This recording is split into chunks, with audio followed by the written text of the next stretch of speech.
Good evening, everyone, and welcome back to the Writer's Chat with the Calm Scribe. And this is the Wheel of Time After the Weave, and I am joined once more with LJ Stanton and Sporkle McSpork, aka Billy. And we are breaking down the final episode of this season of the Wheel of Time. That pains me to say that, but this is where we are. Time flew past. How are you both doing tonight? Excellent. Cold, but excellent. Yeah, doing great, still sleeping off all the holidays, but it's all good. That is definitely a big thing. There is a lot of holidays to sleep off. Yeah. Yeah. It was very low key for us, so it was just very relaxing. And Oh, that's definitely needed it after everything this year, so. Yeah, and it is important to have that opportunity to just chill out and stay down for a little while. Yeah. So welcome back. Thank you for being here. One thing I wanted to mention, chat, is that when I started this whole thing, I was anticipating. I started by myself during the After the Weave talk show, and I wanted to bring in guest speakers and all this other fun kind of stuff. And I did bring in guest speakers, but I'm proud to announce and very happy to announce that my special guests are now official co-hosts for season 2 of Wheel of Time After the Weave. LJ Stanton, Billy, aka Sporkle McSpork, will be returning with me, and next season you'll get to see all of our faces for the entire thing instead of just mine. Yeah, you just can't get rid of us. Yeah. I mean, who would want to? You're fantastic. And yeah, so there's going to be some changes for After the Weave for next year, and we're going to build things up, do it bigger and better. Much like the very first pilot episode or pilot season of Wheel of Time, the first pilot season of After the Weave had its stumbles and trying to figure things out, and it was a little bit rougher around the edges than we wanted. So, like the second season of Wheel of Time, it's going to be smoother, stronger, and a lot better. And Bookworm Lex, I can be persuaded. Besides, I enjoy getting to talk books and talk movies. So I am excited to get the opportunity to continue talking about Wheel of Time, and hopefully season 2 will be a lot more fun and more episodes. I think that is going to help a lot if there's more than 8 episodes. Yeah, definitely. And yeah, Lex, this is my way of stapling LJ's feet to the Wheel of Time so she can't go anywhere. Yeah, now I'm stuck. I'm stuck. It's okay. Yes. So it'll be fun. Billy, what were your thoughts of the final episode of this season? The final episode of the season. I would say that it had its ups and downs. There was some stuff that I really, really enjoyed. For instance, once again, the prologue just hits life out of the park. And then there were some things that I question why it was part of this episode or part of any of the episodes, to be honest. But we can talk about those as we get to them. Yeah. LJ, what was your overall impression of the first episode? So when I watched it the first time, it definitely left me with a what? What have I watched? What happened here? The second time, because I always watch it twice, the second time it definitely felt better. I agree completely with Billy that the cold opens have been just excellent the past 2 episodes. Like, that is just this is the best that the show has to offer when it comes to these things. There's lots of really cool little details that they have as far as language building and world building. And as someone who generally passionately hates post-apocalyptic stuff, this is probably my absolute favorite show dealing with post-apocalyptic, because it lets magic be magic and science be science. Yeah. And not do a lot of the all science is magic, to the uninitiated. Basically, it's the no, this is actually like magic. There's clearly sciencey stuff going on too, but magic. is still allowed, and that makes me really happy. They didn't mess up my magic going post-apocalyptic. So I am very excited that that seems to be both part of the books and part of the show. Yeah, and I could not agree more with that. This is, and it's funny to think of this as a post-apocalyptic world, because we know that the world was broken 3,000 years ago by a massive event, and you typically don't frame it that kind of thing. But I think the cold open in this one did frame it as a post-apocalyptic. They went from a very vast, expansive world with a high tech and beautiful buildings and all that stuff to everything being literally shattered, and now they're rebuilding after 3,000 years. And it's nice the fact too that you're not in the guts of the day after everything got broken. You're actually, life is evolved, society is back, everything is back to normal. It goes through. My first viewing of this was a bit confused. I did watch it twice as well. I did like it. I liked it. There were some choices that were made that kind of left me a little bit stunned, but that's all right. These things happen. And we're going to discuss those as we go on as well. However, Yep. One thing I do want to say before we get into this for everyone is something that we have to keep in mind when we're looking at this is that we are discussing things during COVID times.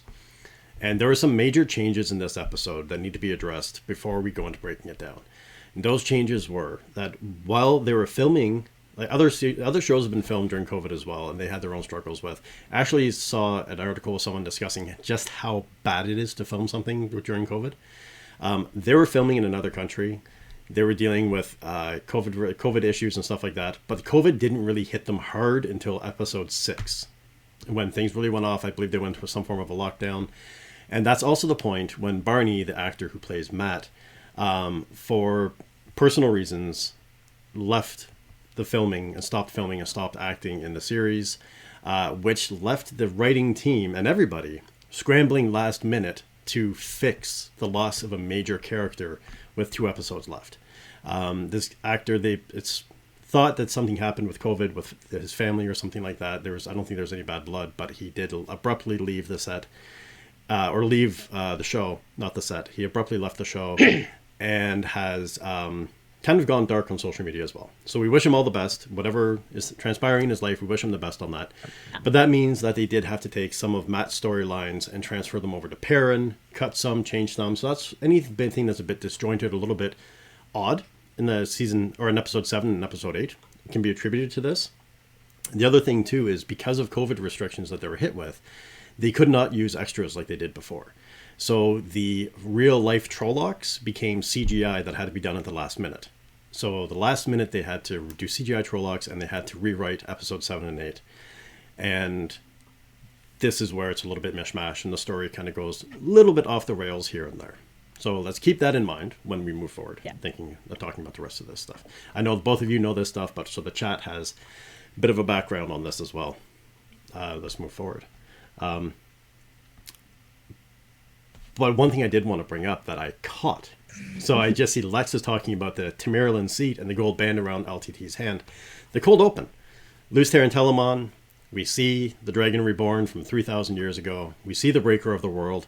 And I don't know if you guys caught this or not, but we also see for the first time the name of the true source of the One Power.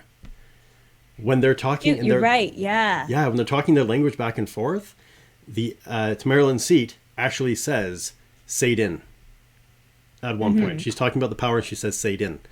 The female's half of the true source is Saidar. The male half of the true source is Saidin. And that was the first time that I've ever picked up anyone actually call it by its name. Interesting. It's a good little... Yeah, we didn't see Saidar. We heard Saidin, not Saidar. Interesting. I will be honest. Once I realized that I couldn't understand what they were saying, I wasn't paying attention anymore. I was reading. Well, The reading's important. It is, yeah. But they do. She does say, but it was really quickly. It's just like Saidin. But I was like, wait a minute, that's okay. So we actually have the name of it there. Captions for the win. Yes. Yeah. I love captions for everything since so often just a little pet peeve as far as the sound balancing and whatnot, and also the fact that like I read a really good article a while back that was basically like in defense of the sound guys on TV and movie sets and all of that, saying that like there's so much emphasis put on the visuals that if the actors are mumbling but deliver the scene perfectly, they always do the, well, we can fix it in post, you'll fix it in post, it's fine. Whereas the sound guys are doing the, yeah, but if you could take it one more time and get them to enunciate, then we wouldn't have to try scrambling to fix things in post and all of that other work. That was a very good point, I thought, in defense of, because you do see a lot of people doing the like, why is it I can't ever hear actors anymore? Why is it this and that and the other thing? And it's the, okay, it's not always the sound guy's fault. Yeah. He's doing his best. That's it. There's always something in the background. And with that too, the whole thing of COVID that I was talking about, the article that I read, there's this person who actually works on sets, and they said they worked on a small set that had 10, I think it was 10 to 20 people on set, but they had to be tested every 3 days due to COVID protocols and all these other things. They had to build a team, a COVID protocol team that had no idea what the hell they were talking about, what they were doing. And this is not for Wheel of Time, it's for a different show. But they said to put it into perspective, because we know that Wheel of Time had a big budget. For this small 10 to 20 person thing that they had going on, the cost of them doing the COVID protocols and testing and all that stuff that they had to do was this person's salary for 5 years. Wow. Oh. Yeah. Boy. So think about how that bites into a budget. Think about how that bites into time. Think about how that bites into social distancing and stuff like that, like how you can do things and not being able to use your extras and all this stuff. And not to mention the cost of CGIing all of a sudden an entire Trolloc army. All these things. So there's a lot that goes in behind this stuff. And I don't think anyone deserves the shoulder to blame, just as no one deserves to take all the praise. Yeah.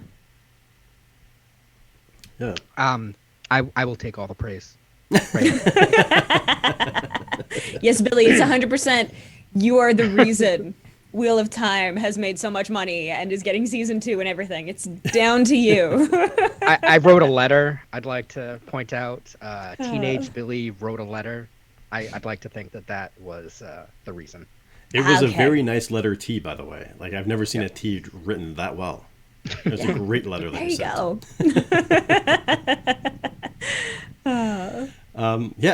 I did not write a letter, so thank you, Billy, for getting us the show. Yep, you're welcome. Everyone's welcome. So the episode does start with, we get to meet Lucer and Telamon. Again, like I just have to say, just on a side note, they use beautiful people for this show, and not like strike down, knock you down, beautiful runway model type people, but like actually just like normal, beautiful people that are just charismatic and nice, and like they're normal. And I love that about this show, is the casting is done really well. I thought they cast Luce Theron really, really well. It has been really nice to see that they have not, like, even the main characters, there is not a single person in the show that I would say is like absolutely drop dead gorgeous and like throwing you out of the world. And one of the things I really actually appreciated and noticed in rewatching this episode is just how dirty Rand and Moiraine get on their way through the blight. Like, by the time they get to the Eye of the World, like, they're gross. Yeah. Like, they're gross. And it's it's not like you're stopping in a creek in the blight or whatever to be like, oh, here, let me just like wash my face before we go and deal with the Dark One. It's no, you look like crap, and that's okay. Yeah, you've watched for 22 hours with a half-hour break. Yeah. And had some pretty wild dreams on the way. Yes. But yeah, so overall, this episode, I liked it. It had its ups, it had its downs, like Billy said, and it did have some problems. And again, we have to put the oaths up. We're not talking about the book necessarily. Because I'd be screwed. Yeah, issues with that. We are talking about Sorry, LJ. We're talking about issues with the just writing issues for the story. For this part of the story, for this episode, there were some issues that needed to be that came up, and we're going to get to those as we go along. So with that being said, though, the cold open did introduce us officially to Lews Therin Telamon, and the fact that the White Tower was once inhabited by both men and women that could channel. What were your thoughts on this or this initial scene? I thought, on top of just the scene being very well done and very interesting, and loving the chance to see outside before the scene ends, and realizing just how advanced this culture was before the breaking of the world. I also noticed that they did a much better job decorating in the past. It just seemed very comfortable in all the rooms that we saw. The Aes Sedai in, various guests in. It was never as comfortable as this room was, and I was just like, man, they really had it good. Why'd they have to go and break the world? Yeah. Yeah, that was one thing that Yeah. stuck out to me, maybe because I've got babies on the brain. But there's the juxtaposition of the two cribs. You Yep. saw the Lews Therin's baby in the crib in the opening, and then you saw Rand's baby in the crib, and the crib in just in that shack, or in that the farmer's hut that they had, and you see the difference between the two. Which was, again, it's just a subtle thing, but one's kind of rough hewn and the other one is really nice and kind of sleek and elegant and beautiful. What were your thoughts of that scene, Audrey, as a non-book reader? I liked it. I it made a lot of sense because I know that they've mentioned previously in the show about the fact that, you know, there used to be men who could channel. There used to be all of these things before the breaking, before everything got corrupted and all of that. So it was really nice to see that, you know, you're getting that little bit of the like, no, they're still politicking and all of that kind of stuff going on because you can't get rid of that ever. But they were living perhaps not in harmony, but they were at least there working together and on a seemingly common mission to stop the Dark One, even if there was the issue of, you know, going about it in two totally different ways.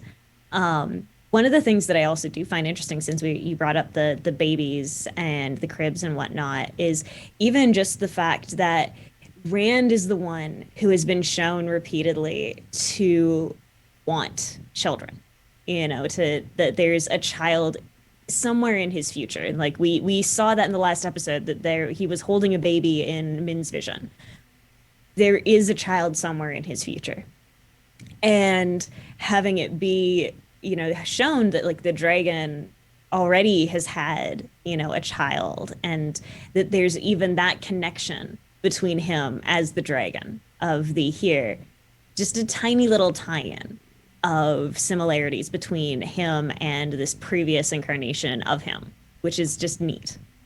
Yeah, that's a really cool tie-in, actually. And the other thing that I caught, too, was the fact that the choice of actor really kind of proved that, and I think also the Dark One, when he's talking with Rand initially in The Blight, where he says, like, oh, I wouldn't expect it was you, and you don't look like him. The original or the Dragon Reborn from 3,000 years ago was dark-skinned. Rand is white, pale white with red hair, and for all intents and purposes, an Ealman. And we have this very obvious visual cue that this isn't, for lack of a better term, a hereditary thing being a dragon. It's not that like it skips 30 generations and then all of a sudden that same bloodline has the next dragon. It is just a completely random spinning of the wheel, and some baby is spit out being the dragon. And so they've said it could be male, it could be female, it could be different like someone else, but this really kind of shows that it's not a straight lineage of people being the dragon. There is anyone could have been the dragon. There were true on that part. If it was straight lineage and it was just following a bloodline, I imagine it would have been much, much easier to figure out where the dragon was going to be or where the dragon is at any given time, waiting for that to happen versus the cluster that it was. Maybe, but if it's far enough generationally, branching happens badly unless you're Habsburgs. And then it's the, okay, yeah, if we're enough generations have enough babies, it's the, okay, well, there's still about 1,000 of you that this could be. And then, unless, you have the red Aja who are just calling them, which, like, that goes into a whole other line. But yeah, it's nice to see that it wasn't just a, like, hereditary, oh, you have been born, therefore you are the chosen one because your great, great, great, great, great, whatever, destroyed the world. It's nice to have it be like, you got the lucky draw or the unlucky draw, depending on how you want to view it. Sucks to suck. That's it. Yeah, so I thought it was great to show. I agree. There was this thing of they were together, but they weren't together, the two sides. There was still a battle of power between each other. And the Maryland seat, or the Tamariland seat, as they showed in this, was still the one in charge. I don't know if there was ever a male Maryland seat, or if it was always female. But even in this iteration of it, the female side of the female Aes Sedai were the ones that were the ones in charge. Like it was a female Aes Sedai that was still in charge, that was doing that, and she was the keeper of the flame and the one that ultimately said, no, we're not doing this, and kind of, I don't want to say, well, it didn't force his hand. He just did what he was planning on doing anyways. He just didn't have this full supporting of the backing of this. So battling the Aes Sedai and the men that can channel, dealing with the Dark One, looks like it's never been a smooth road of, oh, he's back, let's put on our packs, let's go fight. It's been a fight to get to the fight. Yes, Lex, there's the oaths across the top. Share no future spoilers, compare not book to broadcast, and do not forecast from books. Yeah. So we do have to do that. But it was a great setup and a great thing of looking at how advanced the world was. The only question that brought to me was, it's been 3,000 years. Why are they not more advanced currently? Yeah. I mean, that does make you, though, ask the question of how far back was it at the breaking of the world? Because you can think about where,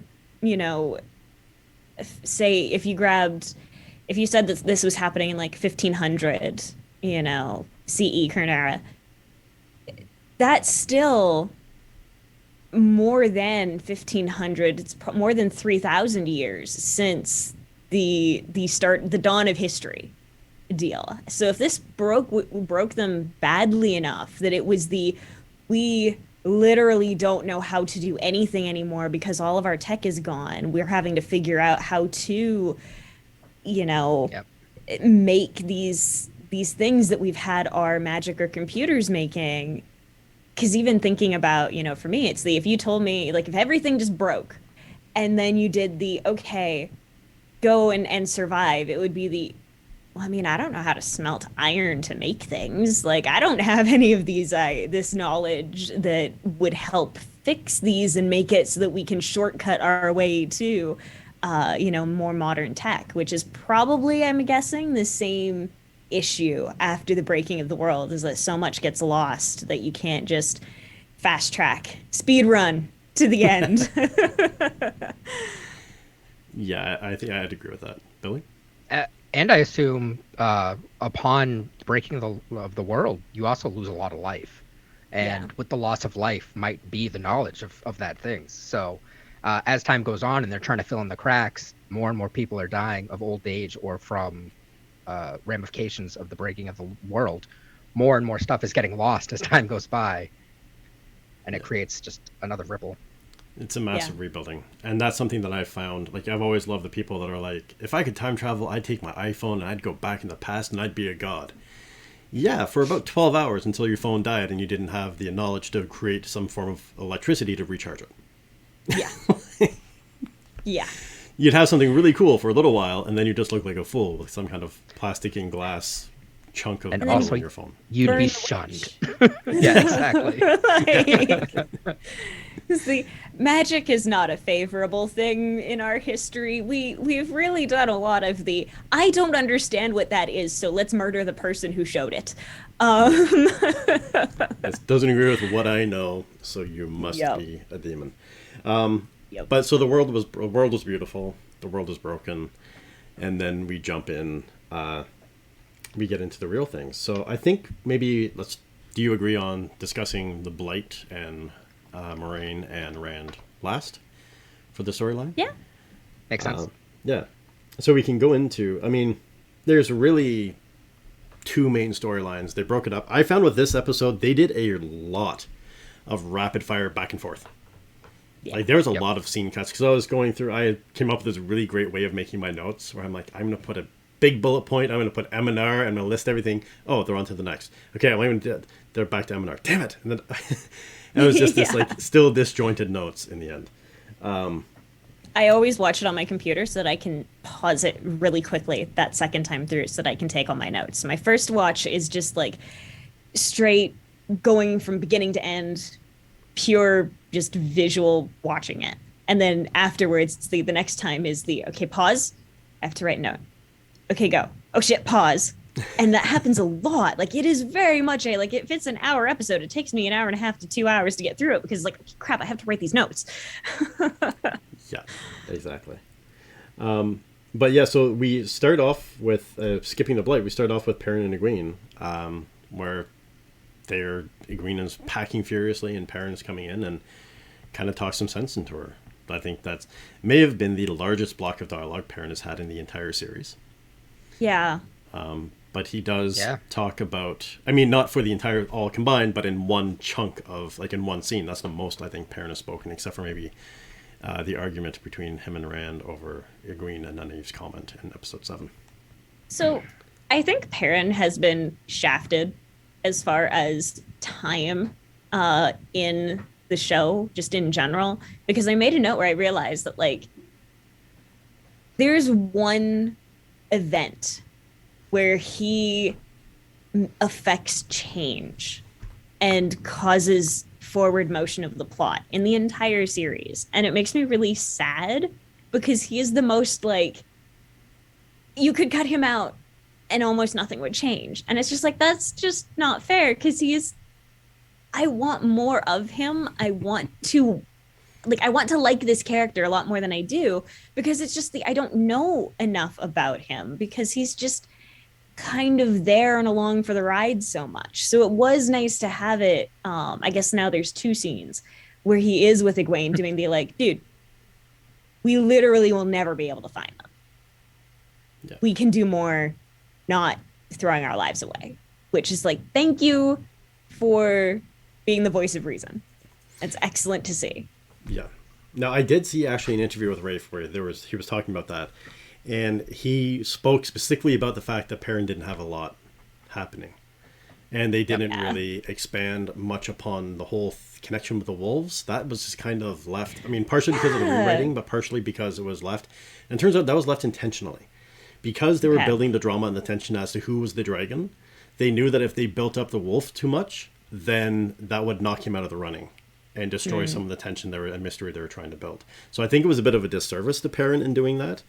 Yes. But that was a conscious choice of the show to build suspense and tension for that. I wanted more of the Huskies. I mean, wolves. Yeah, beautiful. So, funny little, just an aside, when it comes to when you have wolves in shows and in movies, they have to CGI the tails because far too often they're really happy actors and they're like baring their teeth and growling and the tail's just wagging and it's so happy and this is ruining the scene. We'll fix it in post. Man, those audio guys really have it rough. Yeah. Guys and girls. Audio folks. But yeah, so that is a big thing of, like, the that conversation with Perrin and Egwene, and I think though too that really cemented kind of the silliness of the argument in the last episode with that whole thing, because Egwene actually says, I love Rand, and Perrin says, I love him too, and then there's are we going to be okay? And it was just the thing of, like, yeah, there's just this. But I think, too, you can see that when there's tensions, when everything, like, you've literally had your world ripped out from underneath you. You've got all this other stuff.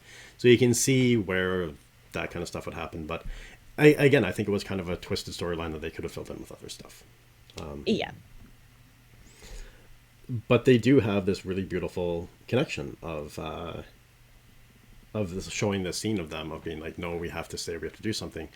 And it's Egwene that wants to have one foot out the door, and his Perrin is the one that's like, no, we need to stay, we need to do something. And I like the fact that there's like Perrin can say that he loves Rand, and it's not a ooh gay, and it's like there's nothing wrong with it, but also it's really nice to see men being able to be like, no, I love my friend, and that is my friend, and I would do anything for him, and it's my friend, because we don't see enough of just good examples of masculinity and men having feelings that are other than like the socially acceptable feelings, the anger and all of that. So it is really nice to see in arguably the angriest character that you're also getting to see him do I love this friend, and I want to make sure that he's safe as much as you do. I can't though.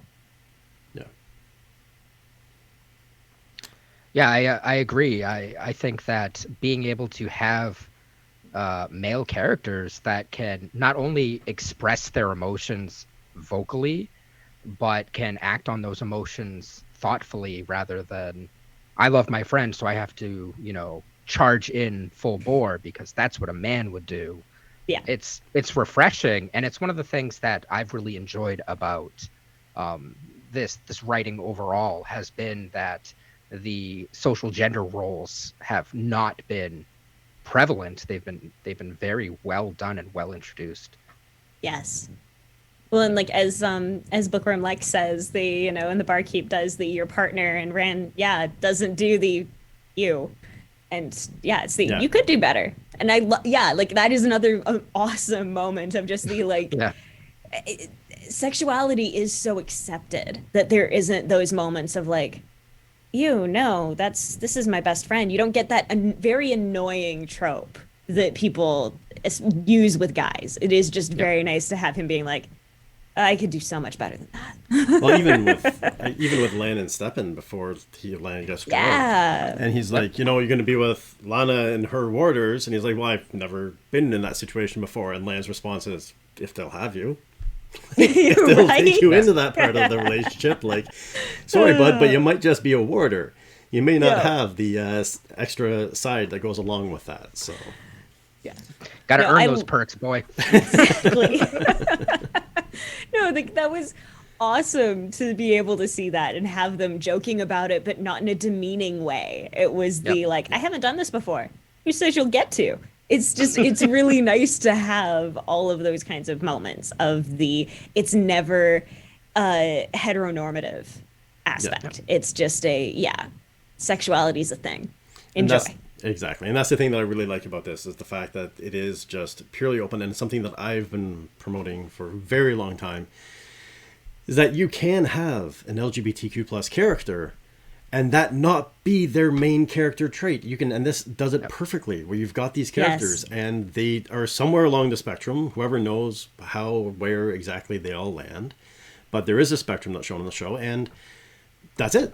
There is no this is something that happens, and by the way, we're going to go kill a bunch of people because we're being attacked. Like, there is no, they don't dwell on it. They don't make it a focal point, which we have just done for the past 4 minutes. Yeah, well, but I think it's important to call out stuff like this. That is important, and that's something that I'm really, like we discussed last episode of After the Weave with racism and stuff, where it's like, it's not I hate you because of the color of your skin. It's like, I hate you because you're a terrible person, or because I think you're a dark friend, or because you're a white cloak, and everybody hates white cloaks. So with that kind of thing. But they do have that, and then they do go grab Nynaeve and Loial, and they go to the bar, they chat with Min, and Min has a rather terrifying vision in the bar. Min. She sure does. Yeah, I don't know if that's a gift that I would necessarily want. No, not at all. I would not want to see the future. Yeah. And it all of a sudden, all the drinking makes sense. Yeah. Yes. Well, yeah, perfect point. And it reminds me of a story or a fable or something, I don't remember what it was, but that I read a long time ago of a man that did something so heinous and so terrible that all the gods got together to decide his punishment. And his punishment should be that he could foretell the future but not do anything to change it. And when they told him his punishment, he was like, "Oh, I've tricked the gods. I've won. I'm a soothsayer." And then he saw how his wife died. He saw how his kids died. He saw how his friends died. He saw all the things that would happen, and there was nothing he could do to change it. He knew the time, the date, whatever was happening, and he could just sit there and watch it happen. Yeah, that's hellish. It is awful, and I would never want that. That's just a curse. Yeah, and like Min says, everything she sees eventually comes true. Yeah. Which was neat to see with having, watching Nynaeve and Egwene have become burned in that scene with her and then all of the soldiers dying and whatnot. It was just like, oh, that's going to happen. I'm really curious how this is going to happen. What exactly is going to happen? And I assumed that it was going to be like the Fades are going to end up doing something. So I did not expect what did happen. So that was nice to see that instead. Yeah. But that was the scene that just brought in, I think instead of going by characters, by storylines to break this one through, I think we kind of need to go with what happens at Fal Dara versus what happens in the Blight. Mm-hmm. But that was the nice thing with it. Yeah, it was a neat way of burning out. And let's talk about about the issues you have with it when we get to that point, because I'm curious to see what your thoughts are on it. Yes. But that's the thing, is like this immediately, because that's what I like with Min, is that she's got these things that are like, oh yeah, in the future you see all this weird stuff that's going to happen. And then there's kind of a really back-to-back, I'm seeing something terrible, oh crap, we're being attacked. And the horns start blaring and people start running in. And Fal Dara, the official attack kind of happens on Fal Dara, and we get to see the reaction to that. And we get to see Uno with his quippiness. He's going to, was it char and skin the Trollocs alive or something? Everyone loves Uno and his attitude. But yeah, so they do. Is he actually even named in the show? If you pause, you see the character's name is Uno, but I don't think they ever refer to him as Uno. I don't think they do. Yeah. But again, book readers, no. Like when you're from the description and when you see him, everyone's like, everyone's looking forward to that. But he was definitely excited to kick some Trolloc ass. He's also excitable, so there you go. Yeah. It's even Lex. God, I love Uno. That's it. So then they go running, and we see how the leaders of Fal Dara are going to be taking this, and we have that conversation between Lord Jogad and his sister on what they're going to do, and we see him sending the marching orders to his soldiers of, you know what to do, go off and do this stuff. Which this is leading into some of the problems that I have with this episode, but one of them being that they introduce the Horn of Valir, and this horn that is supposed to call all the heroes of past to come back to life to fight in the last battle is hidden in the back pocket of the pants that the Dark One is wearing. Like it's within like 500 yards of the Blight. It's like this most important thing that we have to have, like the second most important thing from the sounds of it, beyond the Dragon Reborn, is basically hidden in the Blight. Yeah, it definitely was I was surprised that there was this epic magical MacGuffin, basically, that Rand needed to have, is that one hadn't been mentioned until this episode. And it was like, really, I would have thought that Moraine would have known about it enough to be like, hey, we should really try to have this before we do anything, if possible. And then just the fact that, it was, as you said, 500 meters away from the Blight. Like, why would you keep it somewhere and like save it there? It's clearly been entombed and hidden long enough there that it's the okay. You had no intention of moving it at any point. Why? Maybe it just seemed like the right idea at the time, and no one really thought about the ramifications of having it so close to the Dark One. They're like, oh, the final battle's going to be here. We should have the horn here. And then, they're getting attacked, and they're like, oh, you know what? Maybe we should have had the horn somewhere else. Yeah. So let's come back to the horn, because we're getting in the territory that I want to hold on to a little bit. But So we see Lord Algerman Jogad do like kind of start getting ready for this thing. He refuses his father's army, and we get to learn a little bit more about the fact that they've been doing this for thousands of years. And the biggest attack they've had so far has been about 1,000 Trollocs coming at them, besides the Blight ever increasingly encroaching upon them. And that's something that, before we get to the battle, what were your thoughts on the lead up to the battle of the main, of Egwene and Nynaeve and them, what they were planning on doing, because they were about to leave, or Nynaeve wanted to leave, and it was more Egwene and Perrin that were like, no, we have to stay, we have to do something. And Loial just being Loial and watching everything unfold. And then we have all this busyness that's happening, and the two get called, because they need anyone that can even channel a trickle, get called. And then, yeah, Min is like, I'm out. She runs. And so we see kind of how the core group are reacting, and then we see how the actual people that live at Faldara are reacting as well. What were your thoughts on the build-up for, and the reactions to all of a sudden being attacked and the horns blaring? So as far as the main core group goes, I was absolutely fine with everything that happened with them. I thought their indecision made sense. I thought that the way that they decided to help makes sense. The two that can channel go and help channelers. The one that's the way of the leaf kind of stands around for a little bit before deciding what to do. Like they made sense. What didn't make sense to me was the preparations of Faldar. Their whole battle scheme just fell apart in my mind in so many ways. It was bad. Yeah. Like, I know so one, like, good thing, the one detail I did notice in the second watch through was that with how forcefully the Lord did the, like, no, I am not wearing my father's armor. I'm not wearing the armor of our forefathers. I want my armor. The fact that it then left it so that his sister is wearing that armor. And it's not her armor. It's very clearly the armor of her forefathers that has been protecting and saving Faldara for generations, which was very neat given that arguably she's the one who saves them. So that at least was one detail that I will give them props for. Yeah. And he did take the dagger, to be fair. Yeah. He did take a dagger from it. For all good that did. Yeah.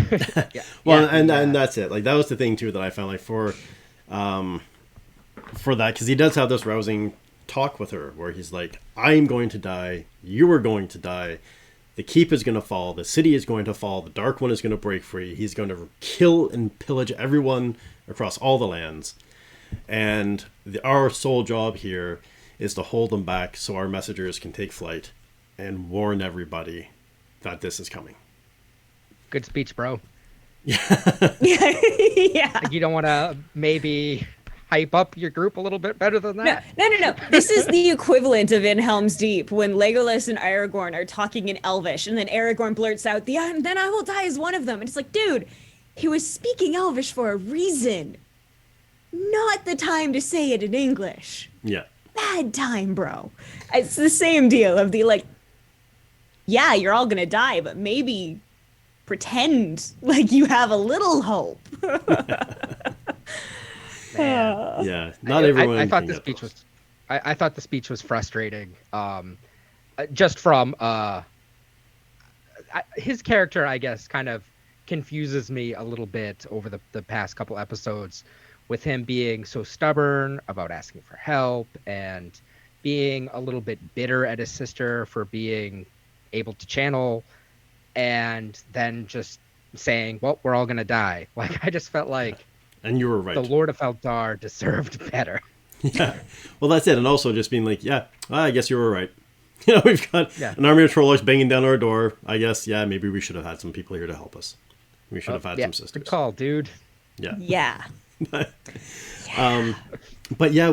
just jumping back 1 second to Min, or not to Min, but to Egwene and Nynaeve, and I found that those traits were all very real in keeping with their characters. And that Perrin did have that quiet pause, and he's always been that strong, supportive character of like, no, we can't run, we have to help. We're here, they need help, we have to help. Egwene still having, like LJ said, that kind of that haughty attitude of like, no, we're here, like we have to be here, we're here, we have to help, like there's, you know, this is what we're here for, so we need to do this. Who cares who's going to die? Like, you all are probably going to die because it's a war and we're about to be overrun with Prolocks, but that's why we're here, let's do it. And then again, Nynaeve with the whole wisdom thing being of like, no, my goal is to protect you. And she actually says, my goal is to bring you all back home, not to jump into another fight. Yeah. So it is very true to form and true to character for all of them. I thought they did keep that going. And that was actually kind of a pullback because they have all grown. And as we know with good writing, characters have an ebb and a flow. They grow and then they fall back on it. And they grow again and they fall back. And that was, I think, a good scene of a fallback for some of them. Where they were like, no, like maybe for Egwene, it would have been more intelligent of, instead of wanting to run headlong into it, to be like, okay, well, what, like, yes, we need to stay, but here's a bit of a plan. Not just a, let's do it. Right? So it was kind of a regression, but a solid character trading of all of those characters.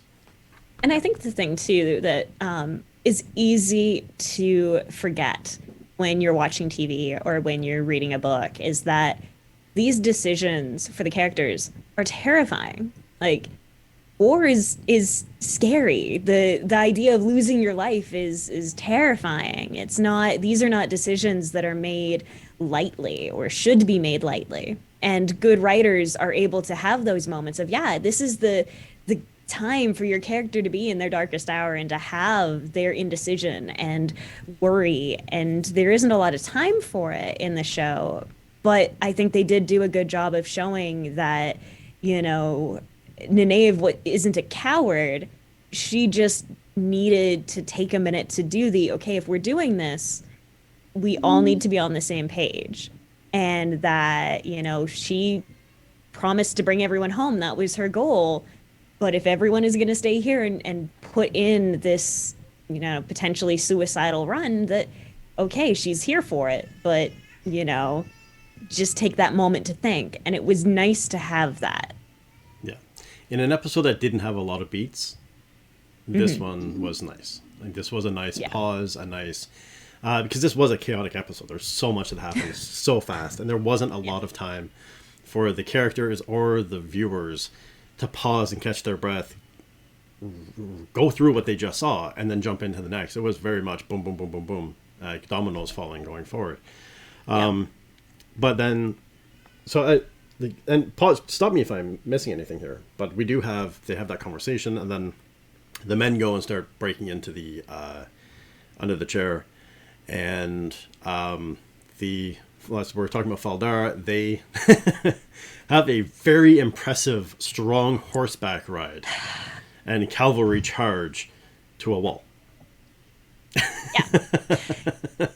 Yeah. And that's the thing, is that you have our for death and for glory speech, and he pulls out his sword and charging, swords drawn, at a wall to ride into the gate, to get off, to run up the wall, to get your crossbow, to aim, to then also give another rousing speech about how we're all going to die, but good job, guys. Fire when ready. Yeah. As you can hear, my daughter also didn't like this scene. Well, she has good taste. Because, like, they just... Everything about that, the gap, the wall fortress there... This is probably the only time I'm going to actually say this, but it was legitimately terrible. Because it just left me doing the, like... You did so well designing Faldara, the city, the fortress there, the star shape, everything that is so perfectly defensible, even to having, you know, like not a moat, but still walls with a bridge access into the city. Like, you were set for a siege. And then you have this dinky little wall that you're like, let's have a whole bunch of arrow slots and have them low enough that, like, if Trollocs used ladders or just piggyback on top of corpses, they can just climb up with some pickaxes and we just they go in that way. Like, it was why, when it's not a perpetual thing, you have this gap, and gaps are so incredibly defensible. Yeah. If you put down barricades and traps gaps and set archers atop this top of the gap. Like there's so many things that could be done to make this defensible instead of just like a, oh no, the pickaxes, we've lost. And that was it. Yeah, that is one thing that stuck out at me is that gaps. I mean, even if you've never read The Art of War, you know that gaps are a thing. Like these are any way that you can funnel an enemy and force to narrow down their forces, and have the ability of being widened out, gives you the advantage. This could have been a beautiful 300 event because it's very much the same sort of style. You have a very tiny, limited space with very tiny, limited, soldiers at your disposal, and you still somehow manage to screw it up. Yeah. So I don't fault them on losing the battle, because I think that was supposed to be unwinnable, and yes, my understanding of the battle plan was that the men were going to go out to this wall to do their defending, so that the women with the pikes and all the armory that they have still in the city were going to defend the city. So it was just supposed to be a 1-2 punch where the second half of the force was going to be at its strength, and we're going to mow down as much as they could before they reached the actual fortifications. Yeah. Still don't agree with how they did the first volley, I guess, but yeah. I at least understood what the plan was and didn't begrudge them on losing phase 1. Yeah, I don't begrudge them for losing it. It's more of a case of like, so I should preface, I don't begrudge the characters. I definitely begrudge the way that it happened as far as set direction and all of that I wish that, given that also like we've seen that the Fade, that they're not like just mindless beasts, and that even the Trollocs aren't necessarily mindless beasts, that I wish that there had been the opportunity for them to showcase a little bit of tactical intelligence. Yeah. So that it could be as I tweeted, the like Helm's Deep fell to gunpowder. It fell to something that the good guys could not imagine happening. Whereas this one, I wish that there had been something magical that had given the Trollocs a reason why they were able to just mow their way through, that would allow for less of basically this of me doing the like, okay, but had you been intelligent, you could have won. Yeah. Yeah. But there is, and I do like the fact that they do have, like, there's a solid knowledge of Fades and Trollocs, how many they control. Because, like, how many are there? Well, there's this many Fades, that means there's this many Trollocs. One thing I did want to point out, though, again, for breaking tropes, which I absolutely love this series and this book series for doing, name another fantasy or high fantasy book series where in a situation like this, it's not, get the women and children underground and hide them. It's all women and children are fighting. Get armed. Get up here. We're going to go prep so you guys have some time and buy you some time to get ready. Yep, right. absolutely. I love it. I love that part of it because it goes to just that equality in the world building. Mm-hmm. That it's who cares? Do it. And speaking of having a magical way to mow down armies. Yeah. That was there is that, but also the other one point I want to bring out to this as well, because the dude deserves some form of respect. I think that has to be the most ignoble death of a leader I have ever witnessed in a movie, a show, and in that kind of thing. And I just found like the Lord Droghad of Faldara. Is like he's pinned to the wall with a very obviously powerfully thrown pike by a Trolloc, and there's just this moment of just like, oh, okay, and I still kind of take it as this thing of like, I am going to go die. Oh, I died. You're like, oh, well, I guess you were right. What's happening next? And I just found it was just like there was no pause, there was no moment, there was no slow motion, there was no like slow drawing back and like Trolloc. Lord Trolloc. It was just a throwback, pierce to the wall. He's dead. So I take his death as an obvious issue that crept up with having to rewrite this episode. Like, I could not foresee that being what was originally written. They couldn't have, the extras to do some hand-to-hand combat. So CGI and a Trolloc and spear him through the chest. The end. That's how I ended up looking at it. That To makes make some myself feel sense. better. Yeah, that does make sense. And I think that's the thing, like I said off the top, that we need to kind of pepper our expectations and stuff with this, with understanding that there were some challenges that they weren't. I mean, overall, I think they did a fantastic job visually and acting and scripts and all. Like, I think there's always going to be holes, there's always going to be problems. But, Yeah. and like Lex said, yeah, it kind of looks like, oh yeah, and the fact that they let the foreigners leave, they didn't lock them in the dive. Yes. Is a good point. But also the fact that it almost created the sense that he died because he knew he was going to die. Like, he went in with a death wish. He wasn't trying to take defensive maneuvers. He wasn't trying to whatever. It was just, that And I thing. wish that you'd been able to kind of like, again, sit with it and sit almost with that sense of depression.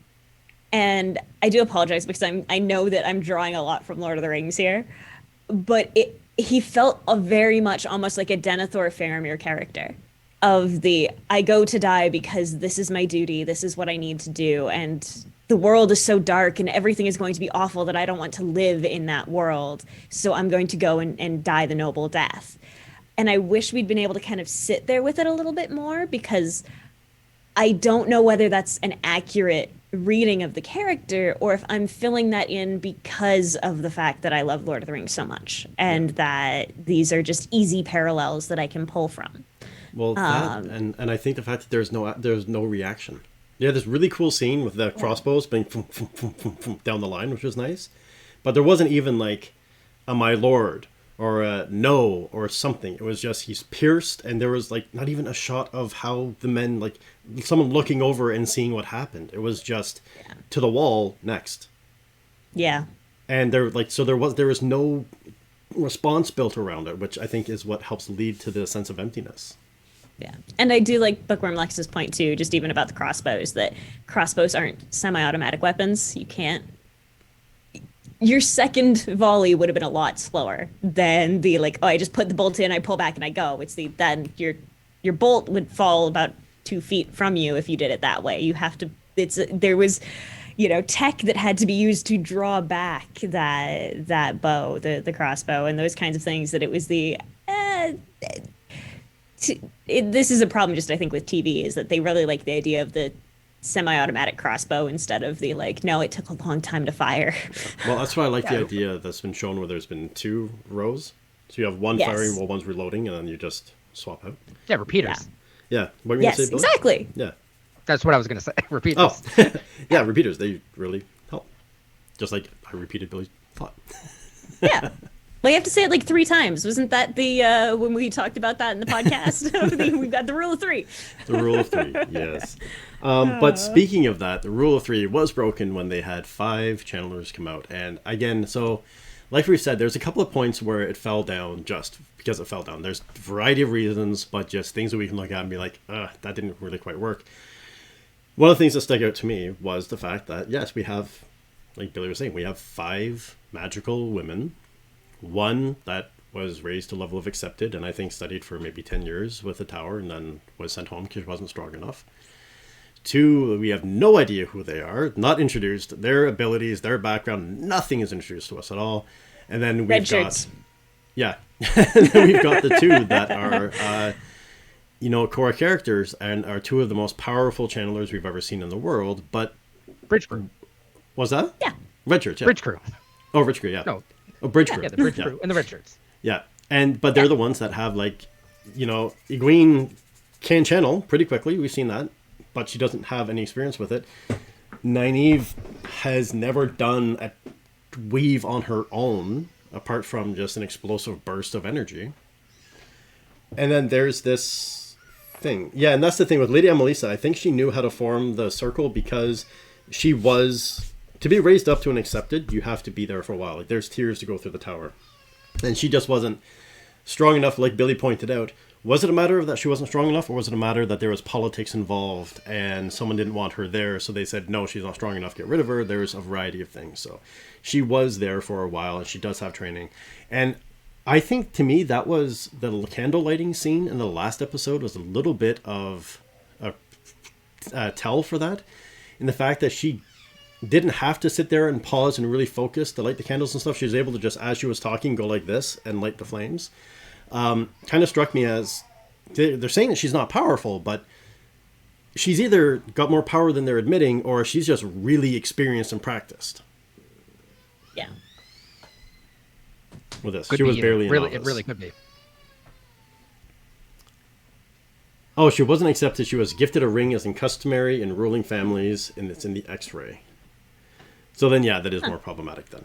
If she knew how to form a circle and she wasn't a novice, then that's, I missed that X-ray. yeah, that's kind of a more of a problematic thing. That's one thing I'm going to do is go back and watch it with all the X-rays and all the background stuff. I haven't looked at all that yet. She is not. Poor little one. She's not feeling well. And usually when you're not feeling well, it's at night that it gets worse. So I apologize for the Yeah. crying, but I do have a child, and she is somewhat sick at the moment. Well, and again, with talking about how, positive masculinity and families and whatnot, it would be hard to begrudge a baby on the show or on this show when we've been talking about how nice it is to see, babies discussed and whatnot on on Wheel of Time. Exactly. And she has seen a couple of episodes, which I Yeah, I there you don't go. really So let she her has watch it her because it is kind of complaints. frightening. Like for a little one, there's a lot that happens. But yeah, so they formed the circle, and like said, yeah, and that's the thing. Like, I think that they've broken. I think we have to let go a little bit of what the book magic system was, because I think they're breaking some of the rules to make it fit, to make it work in this condensed timeline that they have. It's kind of funny. I've always said that the book was about 17,000 pages. And then I was like, but there's only 14 books, and there's the other before and afters and stuff like that. But in the interview with Rafe, he actually says that they're condensing about 17,000 pages into 8 to 10 episodes, or 8 to 10 seasons. So there's a lot of stuff that is just going to be tweaked and changed. But yeah, so we have this circle formed, and 5 uninitiated women save the day. Yeah, and that definitely was. I wish that they had made it more clear that perhaps the sister, Lady Annalisa, I think, Yeah. that she was not necessarily expecting the level of power that she got. And I wish that had been made more clear. Because, yeah, she burns out, which obviously she didn't mean to do. But if she knew that she could just lightning bolt the whole army, it just makes no sense that you would basically murder a garrison to give you prep time when it's the wall is there. Wait for them to pickaxe their way through the wall and the gates and whatnot, and then just be done with it. Or just stand atop the wall. Exactly. Leave the garrison just fortify the city and send the women to the wall. Yeah. And have the sisters up top ready to shoot down. See, I think that she did know how much that she was getting, because she actually at one point she says, "I want more," and she starts pulling more. And I think that she does have. I think she did know that. Like, she was surprised at how much power she got, but when she did, like when she burned herself out, that seemed kind of, because she even says she's like, "I can feel everything. I can feel this," and I think she knew that she was getting to that point, and it was just like a moment of like a death of ecstasy. Yeah, I definitely felt like an overdose on magic, which was very cool. I do like that. Yeah. Well, I think you can kind of contribute it to the feeling that Logain gets when he gets stilled. He gets so depressed when he can't touch the source anymore that even being alive is difficult. And they explain that with Tom's nephew as well. Like, being taken away from the source makes you not even want to live. So I imagine that the source is very, very addicting, because what other thing makes you just want to end your life if you don't have it anymore? Yeah, and you become one with everything. So that's one thing they haven't really touched upon in the show, is how the magic works and what they're weaving. The fact that they're actually weaving the five elements: the earth, air, wind, water, that kind of stuff. Like the fact that there is something that they're pulling from. Like they show it with Moraine pulling the stones and the energy running through the stones. And they show the water, like when she's doing the whirlpool, you see energy being pulled from the water as she's controlling it, and then it flowing back in. Like they show that there's the elements that are kind of involved, but there's no outright, this is how the magic system works. And I'm sure that's probably going to come in the second season. Yeah. And I love the way they're showing magic, and the magic system it makes some sense to me because I have no additional expectations of it. I am just very excited seeing magic being done well, because I'm very used to seeing fantasy that does not use magic often. You know, Game of Thrones didn't touch on magic almost at all. Even The Witcher, you know, there's a lot of magic to the world, but you don't see it as frequently, I think, as channeling. And that's really neat, and I like that. So again, it did make a lot of sense to have that ecstasy of the, oh my God, like just this amount of power, being able to touch on everything is definitely something that would screw with your mind enough, even just to be unable to let go of it. You know, it becomes you've grabbed it, but it's holding you, and now you die because you didn't know enough on to how to stop it. Yeah. Or to have the courage or the strength to stop it. I do like Yes. Lex's point where when they did the bird's eye view of the circle, you do see the amount of power coming from each woman. Being the thicker weaves coming from Egwene and Nynaeve, and the thinner weaves coming from the other ones. Like they were able to show that. But yeah, I don't know, Lex, about the Nynaeve shoving Egwene out of the circle. I took it more as they both fell, and Nynaeve was trying to talk to her to break her out of the circle, like to keep her present and pull her back from the brink. But I'm not even sure how that would work necessarily. That whole thing, like that whole scene, I found was kind of problematic. Again, because if that's the case, then why wouldn't they just send a League of 10 Sisters posted at outposts around the world to wipe out an army of 10,000 Trollocs every time they popped up? Or have 10 sisters standing guard at every waygate. Yeah. Right? Like that was just kind of like, I don't know. It becomes problematic for the power level is too much, and the access to it became too easy.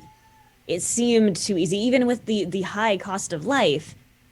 It was worth the price. I mean, it still saved the city. So it does seem like it would be worthwhile doing the, like, okay, well, we don't even have to fully train you to be an Aes Sedai for you to be able to go and just stop hundreds and thousands of Trollocs, even if it wasn't you don't need people as powerful as, Nynaeve and Egwene, but it does. There are very much so questions that I have of why they aren't doing more of that, though I also assume that part of that is from the White Cloaks and the fact that if they knew exactly where they were going to be Aes Sedai, that, the Aes Sedai would no longer be there.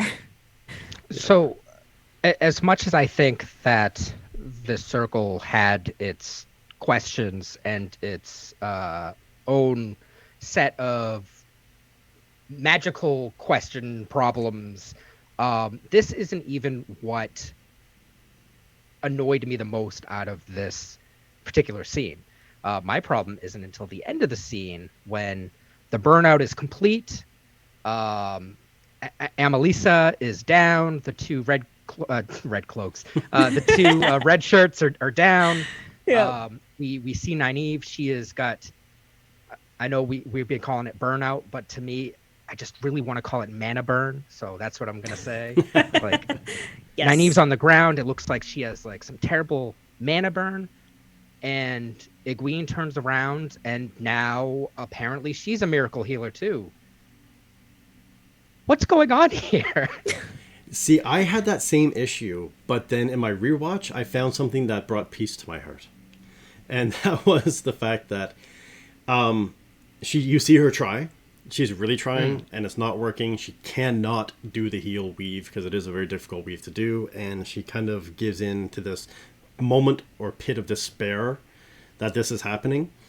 And when Rand and Moiraine are in the Blight, and Rand is they're talking, and Moiraine is explaining about the fact when Rand's like, I don't know how to channel. How am I supposed to do this? And she says, listen, when the time comes, you're going to know how to do it. When you're under enough emotional duress, under enough emotional stress, it's going to come and it's going to happen. She said, when I was a novice, I wasn't very powerful. I didn't know how to do anything. This other person comes in who was much more powerful and kind of scary. She came in. She beat the living hell out of me with the one power and with whips of air. And it wasn't until I got driven to a point of absolute mental breakdown that I grabbed the one power and I fought her off. And I didn't even think, I didn't know the weaves, I didn't know what I was doing. I just fought her off and I did it. So when the time comes, the one power will be there for you. And to me, that was the answer to what happened with the Queen. She tried, she couldn't, she didn't have the ability, but when she hit that emotional break of like, I'm going to go insane because of everything that is happening right now, it happened. Kind of a cop-out, but... Yeah, I won't argue that point, and I won't argue that that's what is intended, but Egwene has already touched the source. This isn't someone who doesn't... She's already had instruction from Moiraine and has a way to touch the source. So this, to me, comes down to weaving. And she just did a healing weave again. Yeah. I'm just saying, there's been a lot of healing in 8 episodes. There has been. I don't think Nynaeve was dead, though. I think Nynaeve was blinded. I don't think she was dead. I think she was on death's doorstep. But I don't think she was actually dead. I have to go back and look for chest falls, but I don't think... Like, I think that... Because it's already been established that you cannot heal the dead. Otherwise, Caranae would have been brought back. Yeah. Nope. Right? And Nynaeve's pulse of energy during that scene... would have touched her and brought her back, and it brought everyone else back. So yeah, I think we can confirm that dead is dead. Dead is dead, I think. Dead is dead. Yeah. And I think they died from the burnout because I think the burnout is just when you draw too much power. Like, and they even have that when they're fighting Logain with Liandrin, and Moiraine looks at Liandrin and says, you're pulling too much, you're going to burn out. And she's like, I don't care, we need to stop them. And I think that's kind of this whole thing of, like, they died because too much power was pulled through them. And that's why they ended up dying. Yeah. Very small reservoirs. Yeah. Yeah. I'm just very sad that they chose, instead of leaving Nynaeve blind for at least a little while, of doing the, like, no, we can just bring her back and everything is perfect. Because, one, disability representation, it always just makes me really excited when you start seeing more of that, and then succeeding despite or because of these different things. And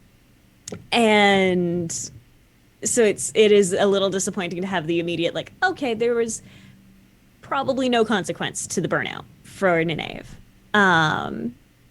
So that's always a little bit frustrating, but also it would have, as Travis has said to us previously, that had they left her blind, if Nynaeve had been able to do maybe an imperfect weave so that it was okay, I brought you back, but like, or, brought you back from the brink of death, but like, I can't fix everything. Yeah. So it would have left some more room for Egwene did a really cool thing, but because she's not trained, she has no idea. So she can't fix everything. Whereas, it's like, no, everything's fine. Yeah, and I would have preferred that just for the hook and just for the things. Because I found that in this episode, they closed storylines too fast. They opened and closed storylines too fast, and things that could have been used as a hook to pull people forward could have been done very great. So I want to stop and say, Zoe, the writer, thank you for the follow. I greatly appreciate it. I thank you. Welcome to the writers chat and becoming a fellow scribe. I greatly appreciate that. But yeah, so I think that they left an opportunity for a hook that could have been going through for that would have been brutal, I think, for Nynaeve's character. Moving forward into that, and I think they could have done that really well. Just the same thing as with the Horn of Valyria. I don't know what they like it's still going to be hunted down. They still have to look for it because now it's in the wrong thing. And it almost seems like with this episode they looked at the hero's journey and was like, oh no, but we have to have a key item fall from like we have to end this by throwing everyone into the darkest night, and in doing that we need to have an item that falls into the hands of the evil ones. So let's just pull this in and do it now. So it kind of seems to have that effect somewhat for this, in my opinion, on how they did that. But going back to that, like Billy said, there's been a lot of healing happening in this, and a lot of like massive high level healing. And I think that because if you look at it, there's the only one Aja that is dedicated to a weave, and that is the Yellow, which are the healers. All the rest are spies or police officers or hunters or warriors or whatever.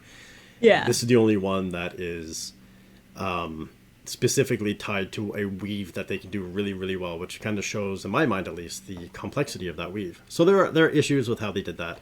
And again, this could have been too, I mean, as anyone who's a writer, you know, if someone comes to you and says, hey, what you've done is great, by the way, I need you to rewrite 2 entire storylines in a week, you're going to fall down.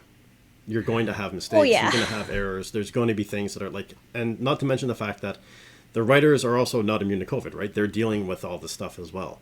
And how well were the writers able to work together? How well were they able to like communicate? And there's just all these things that tie into it. But yeah, there's a lot of the human factors that I think it's one of the reasons why I'm more willing to watch season 2 after having, rewatched the last 2 episodes, watch them twice and whatnot, and hope that with season 2, because I mean, we're not through COVID, but we have hit a bit more of a stride with how we know to manage quarantining people, how we know to do, better filming practices, that hopefully we'll be able to have a more straightforward, a more uniform, a little more internally consistent story in the next season. yeah. That is true. So... But it does show really clearly, the one thing I do appreciate about this is that when the Trollocs were people in costumes versus CGI, there's a massive difference. Like it's in one series, they were one so season, cool. you can see the difference. Mm-hmm. Right? So like, cool is the real people. Yeah, so it's great to say CGI is good and CGI fills in stuff, but there's still no solid replacement for having actors and actresses and people in costume doing this stuff and running forward, and like it's brilliant to have that. Yeah. I still think they could have put a N95 mask behind the Trolloc face, but whatever. But while this stuff is happening in Faldar, we have Perrin and Loial have this beautiful conversation where Perrin is getting pissed off, losing his temper. We see his temper rile up again. And then we have where he's like, this is bullshit. What are we doing while everyone else is fighting and we're just sitting here? And Loial's response is, well, I'm standing, but then we have this line. Best line in the episode is just the, yeah, that's it. So I absolutely love that. I love Loial's character, and they do have this thing where, like Loial says, if you don't know what to do, ask. So they go ask, and they end up helping find the Horn of Valyr, and that's where we find out that that's what they're digging into this under this. The throne is for the Horn of Valyr, and we find out a little bit about what that is. Brought in to play, actually, with your comment, LJ, of like, oh, I thought I would have heard about this sooner. It's actually not brought into play until much later in the book series. The Horn of Valyr is something that's kept hidden for a while. That makes more sense, for sure. So this is actually pretty quick to pull in the Horn. But not only do we get the Horn of Valyr, we also get to meet up with our old friend, Padan Fain. Yes. Oh, thinking of that, since he shows up with 2 fades, I had the moment in watching it again, looking at it and doing man, Lord Voldemort could have looked so much cooler if they had made him look a lot more like the fades, because they just need eyes basically, and then it would have been like, that's Lord Voldemort, and that's actually scary instead of what we got. What, Ralph Fiennes without a nose? That's kind of frightening. Yeah, which, like, he's an incredible actor. Voldemort aside. Yeah. I pretend that didn't happen to his career. Yeah. But yeah, it was just that moment of that would have been cool. But Well, and that's the thing that I'd like to see with this is that obviously with Matt leaving, they had to rewrite those storylines. They had to tweak things, throw Perrin's storyline out the window a little bit so they could deal with this. To me, it was pretty obvious that Matt was being set up as a foil for Pat and Fane. Like with Perrin going after Fane, that whole thing, and the fact that Fane has Matt's dagger, if from Shadow Lord Goth, shows that that scene was supposed to be Matt versus Pat and Fane. And I think because they had to do the rewrites, things got tweaked and shifted and stuff like that. And if you look back at from the very beginning of the series, that was set up. The very first episode, within the first 20 minutes, it's Matt and Pat and Fane that are talking. They're the ones that are having the discourse. They're the ones that are throwing insults and barbs back and forth at each other. They're the ones that have been clapping against each other through the series to this point. And then all of a sudden, Fane continues and Matt stops. And they have to fill in that void somehow. that makes a lot of sense, actually. Yeah. So I think that makes me sad. builds in like what could have been. Yeah. I'd love to be able to look back, like at some point, if there's a behind the scenes thing, if they're like, this is what we were going to do, not explain what happened and why it happened, but just explain what the changes, like what they were going to do. But I don't see them even being able to do that until this is all over and done with. Yeah. Well, I'm just excited that we got more Paid and Fane because Swagger. Swagger McSwagger. Like, it's Swagger McSwagger. He came back and I love it. And we have a villain face now. It's one thing to have an overarching just feeling, basically. That is, the dark one. It's one thing to have that this is the villain, but they're an untouchable villain for most of it.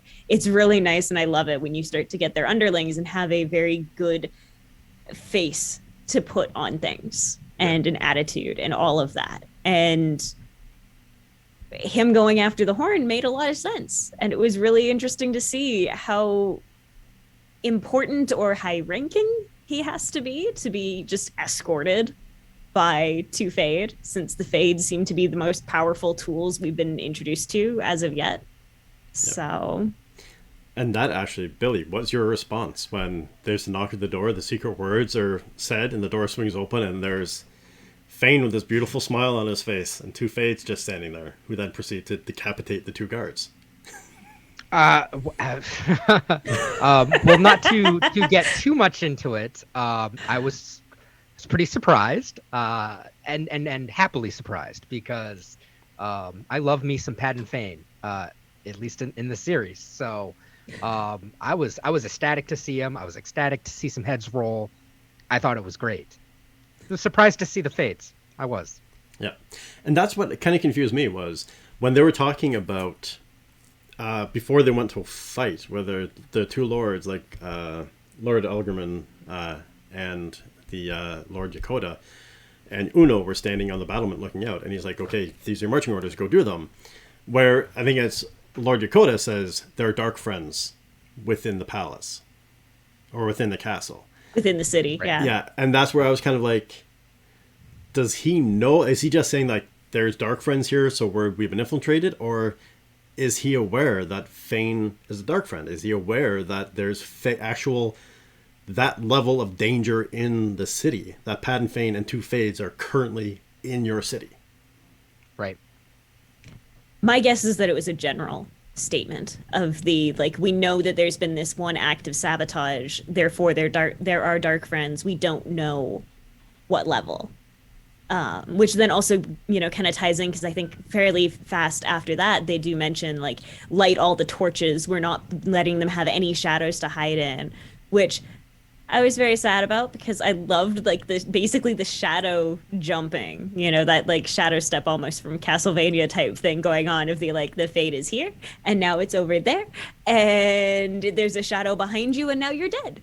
It's just it's an interesting mechanic that I really enjoy, that it was just oh, but I want to see more of this. Because I want to see my villains being badasses. Exactly. And speaking of being badasses, Loial. Yeah, he He got stabbed, man. He took a dagger to the Gut. anatomy. Somewhere. I mean, he's an Ogier. He's tough. One thing that I can say that brings me confidence, because I love Loyal's character, is if you look really, really carefully at the end of that scene, he's still breathing. He still has the chest rise and fall. So I don't know that Loyal is actually dead. Could be, like, he looked pretty laid out, but there was still a subtle movement there. That could have just been a actor mistake, breathing, or it could have been something. Yeah, how dare you breathe? That gives me hope, though, because I love Loyal's character. And we have from Lex in the chat, LJ, what is your opinion on Loyal? And did you care that he took a dark dagger to the chest? So honestly, the first time I watched through, I was paying way more attention to Paden Fang that I didn't even realize it was Loyal that he stabbed. So I was just like, oh, wait, what happened to that guy? The second time through, it was like, oh, right, okay, yeah, that's why we were so focused on Paden Fang, because he was doing this thing to one of the main characters. Gotcha, I'm with you now. I want more of him because he's interesting. Like, it made me frustrated that often he was just kind of the gopher, and he was very much used like as this, oh, hey, we need to put Nynaeve back with Matt and Rand. So look, we have this person who can do that for us. Or here, exposition time. But I love the character design. And I do love those pieces of lore that he just drops, like in the waves when he's talking and saying, like, this used to be verdant and wonderful. And the fact that you even just see the way that people react to him, that there is just so much reverence toward the fact, just like, oh, you're one of the builders, you're Ogier. Like, there's so much world building and lore around him that I would be disappointed if he's actually dead and gone. Because I think that he's an interesting and important character, that we would be losing something with him disappearing. That says, I also know that there are so many characters in the books that if he died, I'd be like, okay, well, somebody's going to replace him. Yeah. But I hope that he's still going to be around. I did see something very disturbing about that scene. And I'm not going to discuss fully what Rafe said in the interview, but Rafe is talking about that scene with Loyal and killing main characters. And something that he did say is that in coming seasons, that scene was written specifically to prepare people for the fact that in coming seasons, characters who don't die will die. Very excited. Give me character death. Yeah, Give me high stakes. If you've read the books, characters that don't die in the books will be dying in this series. And that was my fear, is that they have too many... Like, for me, at this point, there's been too many close to death brought back, massive healings brought back, this kind of stuff. And just as I've always railed against GOT for killing characters for the sake of killing characters and getting to the point that I'm not... Anytime a character gets interesting, I'm not going to pay attention because they're just going to die within the next 3 scenes. You can do the same thing where if you have people too close, like grievously injured, close to the point of death, healed too frequently, then you lose the... oh no, they're going, like, they've died, because you're just like, oh, like, they're going to be brought back, it doesn't matter. Unless, are they doing that in a sense of they can be brought back from the brink of death, so when these other characters do get permanently maimed, killed, it's that much more painful. Because you're like, they could have, but if there just had have been a sister, if there just had have been... Yeah. So I think they're on the knife's edge of overplaying, but they can heal it back and have it work. Just also, again, to Bookworm Lex's point of saying other people saying I'm supposed to care about Loyal, but I don't know why. Admittedly, I've had that feeling for a lot of the characters in general. I wish that we were given more character moments so that we could have more reasons to care about all of them. Because there are definitely moments where it does feel like, okay, well, if so-and-so died and they just were replaced by another person, would I really mourn it? And at this point, after 8 episodes, I can't say that I would mourn anyone if they died. Because there's so many characters, and there's not been enough to really connect me to anyone at this point. It's a fair point, and that's why I like having someone that's a non-book reader in on this. Yeah. I was like, my jaw hit my chest when I saw Loyal being stabbed and twisted and stabbed and whatever. What was your reaction, Billy, to that whole scene of? Because I mean, it's kind of cool that Perrin sees Padden, runs off after him. By the time he runs back, everyone is dead or dying, and Loyal is, or Padden Fane is on top of Loyal, knifing him. Yeah, I mean, I was immediately heartbroken because I realized that this is a new series and a new retelling of the wheel. So if Loyal died, I was prepared for it. I still hope that isn't true. But I would definitely be heartbroken. But I was also just excited to see more Padden Fane. I just can't get enough of this guy. So give me more. I gotta say, I think he, like, potentially one of the tertiary characters of the story or whatever it is. Yep. He is probably one of the best cast. Oh, I it's think excellent. The guy they have actor playing is just like knocks it out of the park anytime you see him on screen. Yes. Like, even just that, like, even when he's not talking, just his physicality and his presence. Like, when that door opens and they're like, how'd you get this, like, that secret code? And just his smarmy smile of, like, not saying anything, just like, hey, I'm here. And then it was just, he acts like he is the exclamation point on so many scenes. He just accents everything so well. I love it. Yeah. For being a tertiary, secondary character, he is just... He is my favorite for a reason, and that is partly because I just love my villains, but also he is just a good... There's a lot to love and hate about him in a very short period of time, which to me also says, like, the writers can create characters that you can immediately connect with. Yeah. So it does dishearten me a little bit that I'm not really attached to any of those main characters. So what you're saying, though, is it would hurt you if Fane dies. Yes, but my favorite characters always die. Like, even when you look at the villains that are sitting behind me, there's only one of them that survives, and he gets cut in half and dies in the end anyways. So, like, I'm so used to my characters dying. Yeah. There's just... It always happens. It's the problem with cheering for the bad guys. Well, that's the reason why the villain's journey ends at step 10, and the hero's journey goes on to step 12 or 13. I think what adds to Padden Fane's just like likability in that evil sense is just how much he's been teased over all these episodes with the whistling and the where's Waldo of where's Padden Fane? There he is. Like, it's just been really fun, and now all of a sudden we're getting payoff. And he's just been so cool the entire time that we've made a connection to this character that has maybe had like 10 minutes of screen time. Like, yeah. And it's just real cool. And his speech... One of the things, actually, just even in talking with you guys, it is a really interesting choice that Padden Fane has not gotten his hands dirty up until he gets to try and kill an Ogier. And I think that that's really just an interesting little point, that he was perfectly content, presumably, to let the Fades handle everything else.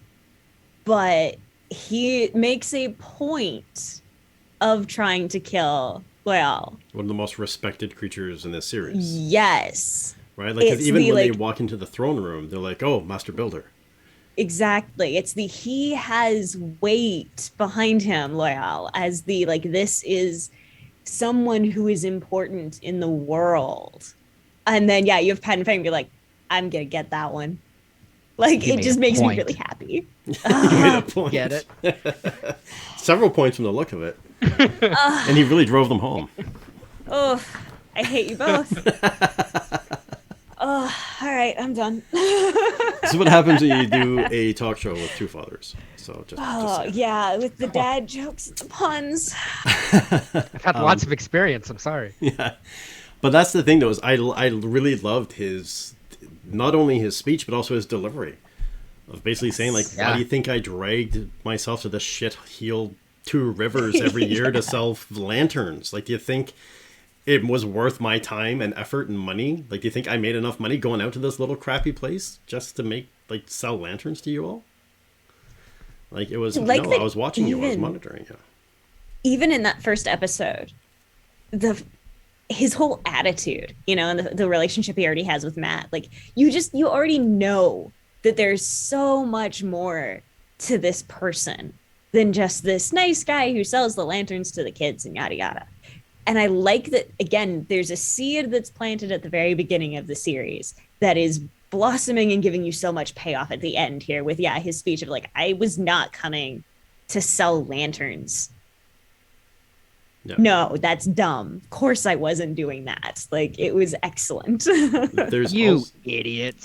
Yes. But there's also a hidden gem in that. If you read between the lines, there's a very large nuance that he has in there, where he says, like, there were 5 Ta'veren. We don't see more than 1 or 2 in a couple of generations. There's 5 all at once in the same village. That's massive. And he's like, the Dark One knew that, or my lord knew that. And so he's been, from the sounds of it, for the past 20 years, he's been going to this village and selling the lanterns, keeping an eye on things, monitoring things as they tuck along. The Dark Lord knew where the dragon was. Yeah. He knew that it was going to be within one of those 5. Before the Aes Sedai, before anybody else. The Dark Lord knew what was happening and knew where to be looking. And like he said, he's like, I wasn't there to kill you. I was there to drive you here. That was the whole point. The Trollocs were to drive you here. Like, what happened is I won. Yeah.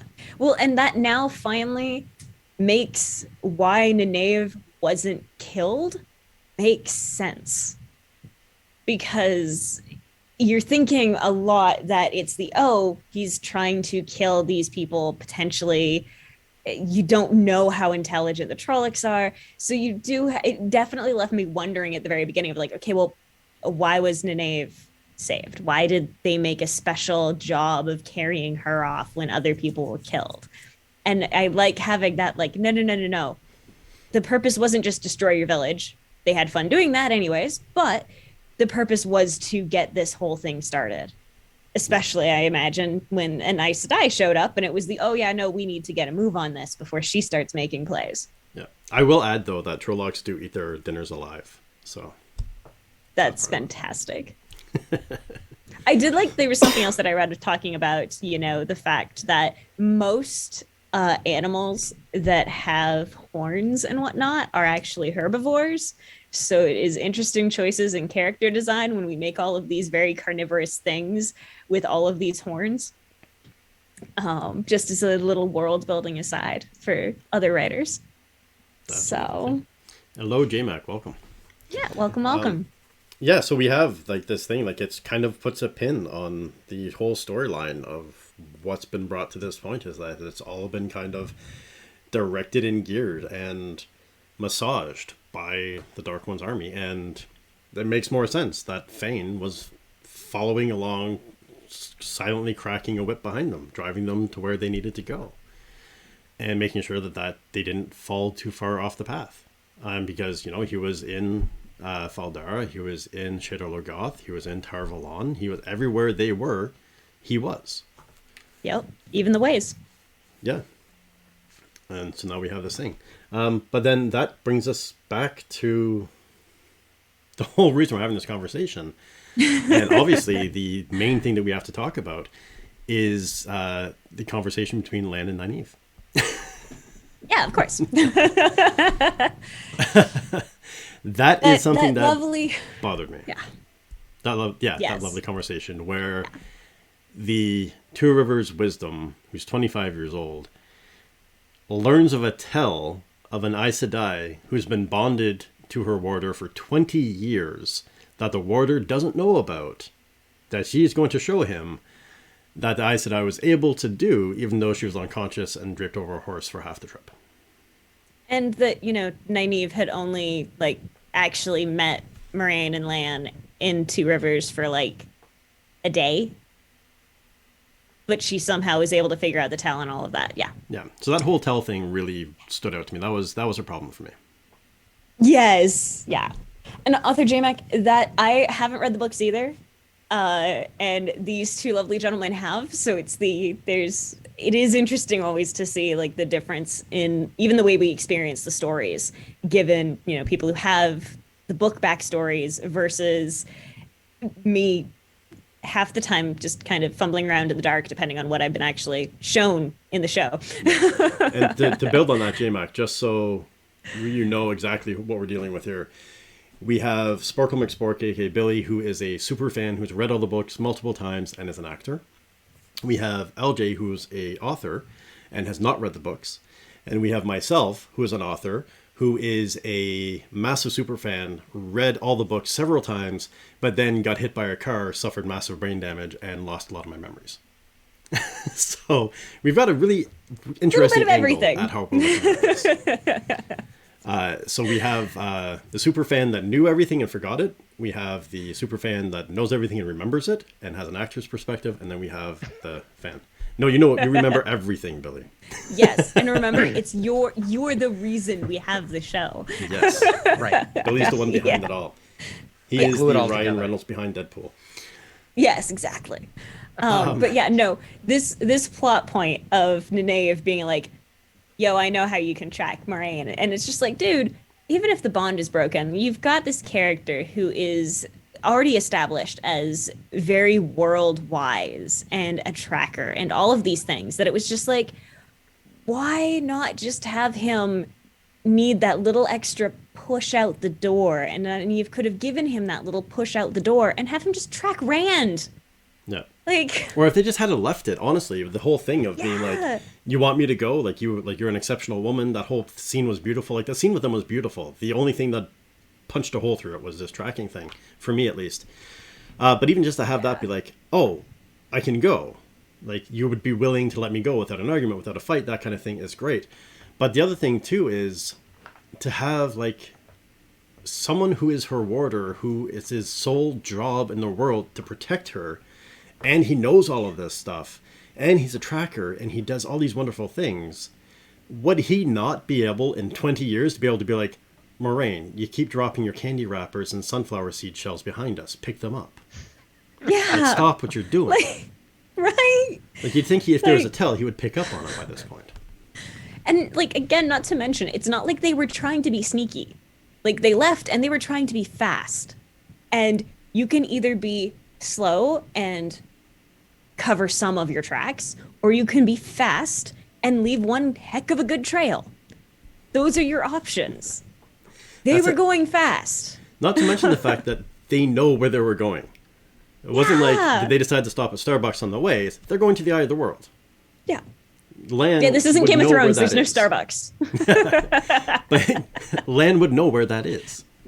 Yeah. Right? If he's been with Moraine for so long, he would know where that scene is. But apart from the problem with the scene, and Billy, what was your perspective on the problem? Like, did you grit your Of teeth the in problem? that as well? Or? I mean, I don't have anything to say that hasn't already been said. It made me tear my hair out when, just because the conversation didn't need to be had.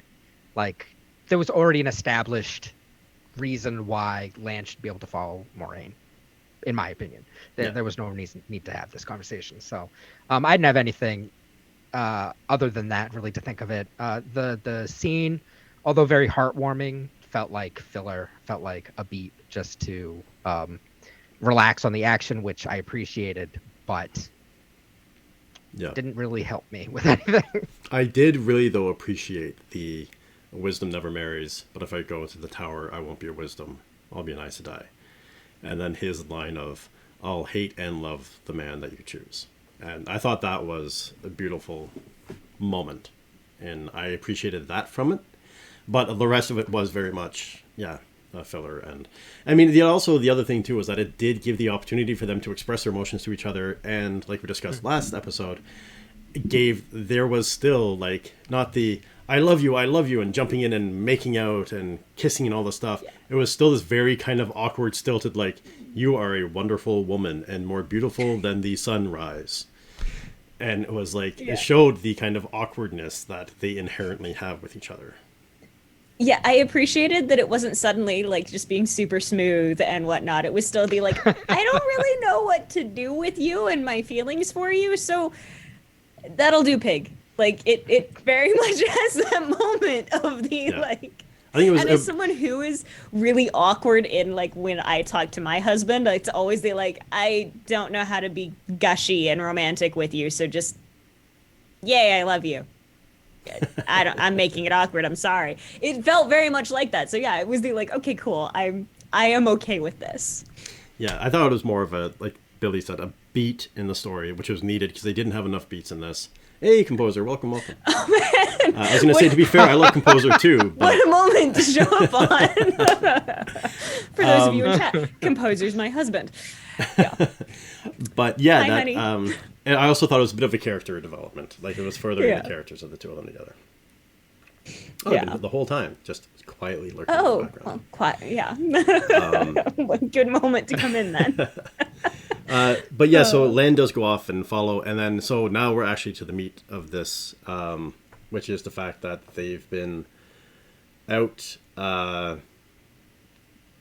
being tracked, or they're off doing their thing in the Blight, and Rand and Moraine are going off, and their Rand is still kind of pushing back, like, why haven't you taught me the channel? Why haven't you done anything? Like, let's talk about the Blight scene. What did we think of all of this? Like the trek to the Eye.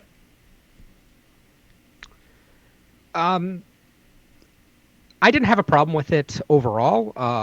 I thought that visually it was very interesting. It was really neat to see like how the Blight kind of grew into and onto other people that trekked into the Blight, and it was nice to get Maureen's story of how young adventurers run into the Blight thinking that they're all big and bad, but look what happens to them.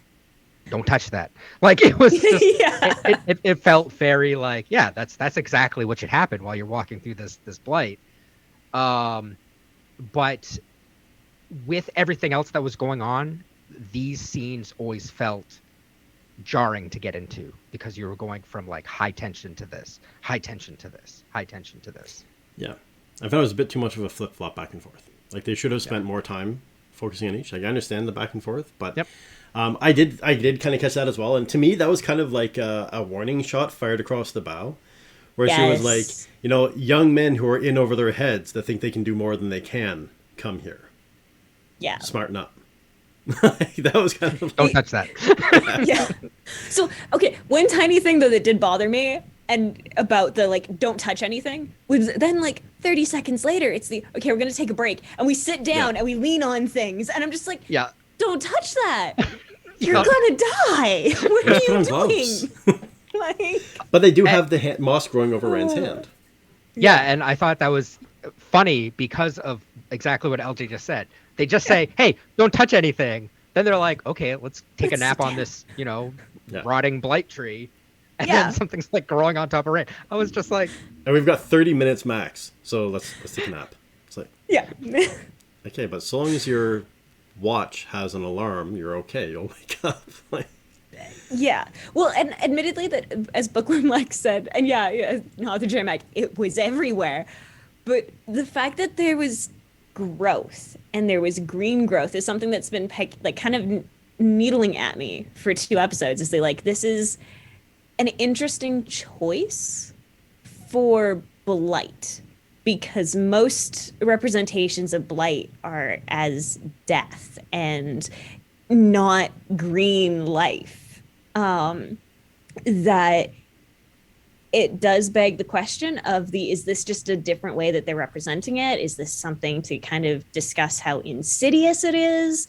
Is this just a little bit of lazy set design? Or is there something more going on as far as there is some level of balance and life and goodness still even within the Dark One and within the Blight and within all things?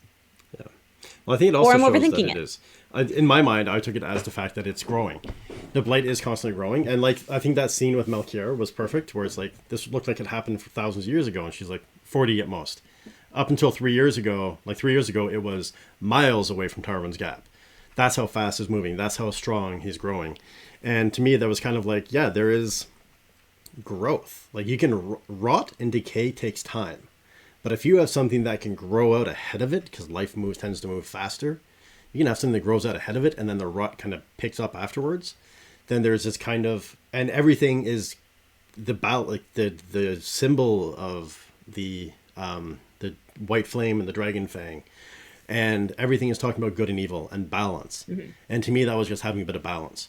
That yes, there is all this dark and evil in there, but there is still life of some form that's there. Yeah. It leaves a lot of room for interpretation. Yeah. Oh, there's a message for you, LJ. Yeah. So speaking of shots fired across the bow. Yeah. I hard disagree about the magic because it's one of the things that I have actually very much enjoyed. Because of the fact that like you're getting to see magic. And so often you get either you don't get to see it or it's done like really, really poorly. And I do find that I like that it has a consistent style to it. So you always know whether it's like the white Aes Sedai or whether it's the dark black of the male magic half. But I think that comes down to are there better ways to showcase magic? Potentially. I like that it shows the threads because so much is about weaving. So, Constant Style Hercules, the Kevin Sorbo series. Oh man. Okay, I can't touch on that. Yeah. But there has been so little fantasy with magic just shown in general that it just makes me kind of happy to see more of it. Like I'm hopeful for what it means for like, you know, the way that it's going to keep pushing, you know, because we already saw that even like with the first season of The Witcher, there was a tiny bit of magic used. Then we got season 2 where there's a ton of magic used and it's in a very different way. And I'm really hoping to see that push forward too with Wheel of Time, that there's going to be more magic, more use of it. And that's going to then push on to like the next series that comes that is fantasy. You know, like the one I'm looking forward most to is the Daevabad trilogy that is going to be coming out on Netflix. Yeah. That is heavily, heavily magical. So I'm really excited that I'm hoping the tech is just going to keep improving so that we can keep getting better magic scenes. And better stylistic choices for the different types of magic that we're going to see. Yeah, agreed. And I do like the fact that it is being shown in the sense that it is being woven. We are weaving different things together to make this. And it can be used as a weapon. As we see with Moiraine when she faces off against the Dark One and she brings the blades to his neck and he tosses them aside. And like we've seen it being done even with Logain shooting the spears of Saidin. Like it's been used as a weapon to that end. But going back to this thing though, so the Blight had some issues with it, and there was too much jumping back and forth. But Billy, what were your thoughts on Rand's dream when he falls asleep and then? Oh, you mean Inception? You mean magical Inception? Yes, magical Inception. Yeah, I mean, I thought for what it was well done. It was curious from my standpoint, kind of what they are doing with Rand's dreams, because this is not the first time that Rand has had these weird ass dark dreams. If you remember in one of the earlier episodes, people were coughing up bats, and which was cool. I'm just going to say that was really cool, but also very gross, which I very much liked. Yes. And now he's having complete like talking dreams with the Dark One and being incepted in his dreams and having all kinds of shenanigans. So I was a little bit curious what they were going with that, because I thought there was going to be some more payoff, but instead it was just like, we gotta go now. Yeah. Oh yeah, and the tree tried to eat me. Yeah. But I do like the throwback of the well, like of the conversation. It was kind of a bit of exposition explaining just how much. Again, we see how much the Dark One knew. The Dark One knew that he was there. He knew that Tam was like, "Oh, you mean that sheep herder that you thought was your father in Two Rivers? Like that guy? No, that's not your father. Your father's been dead for a long time."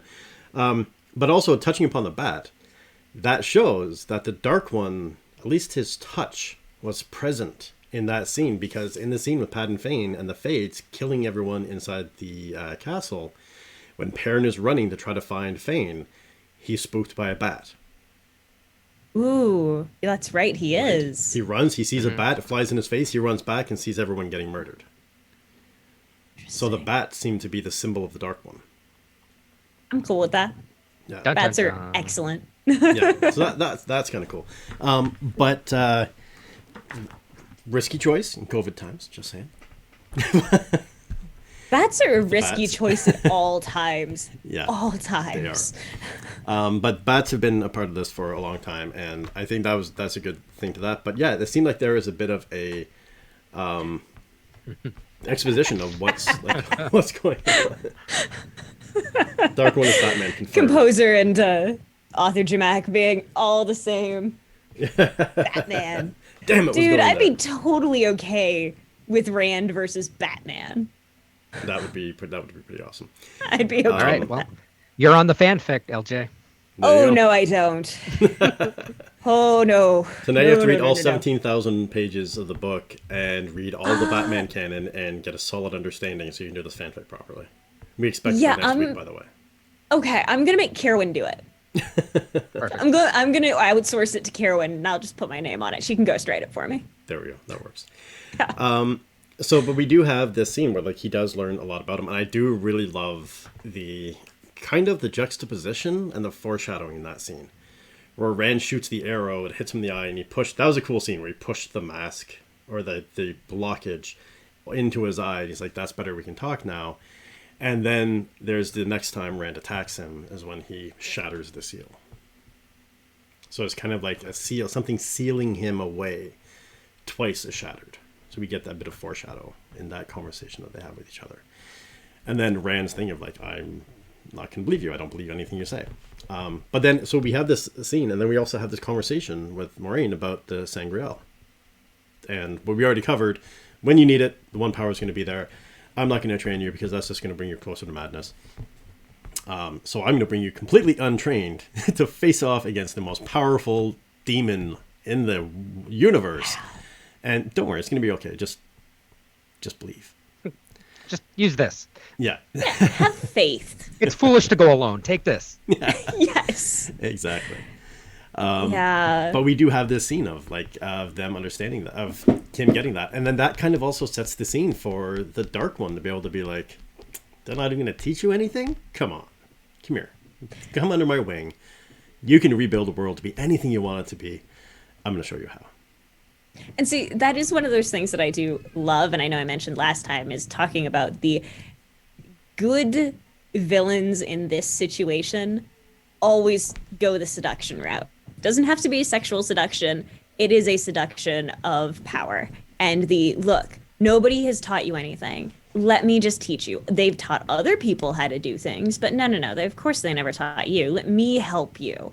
And it's just that lure of mentorship, especially for young people, can be so enthralling.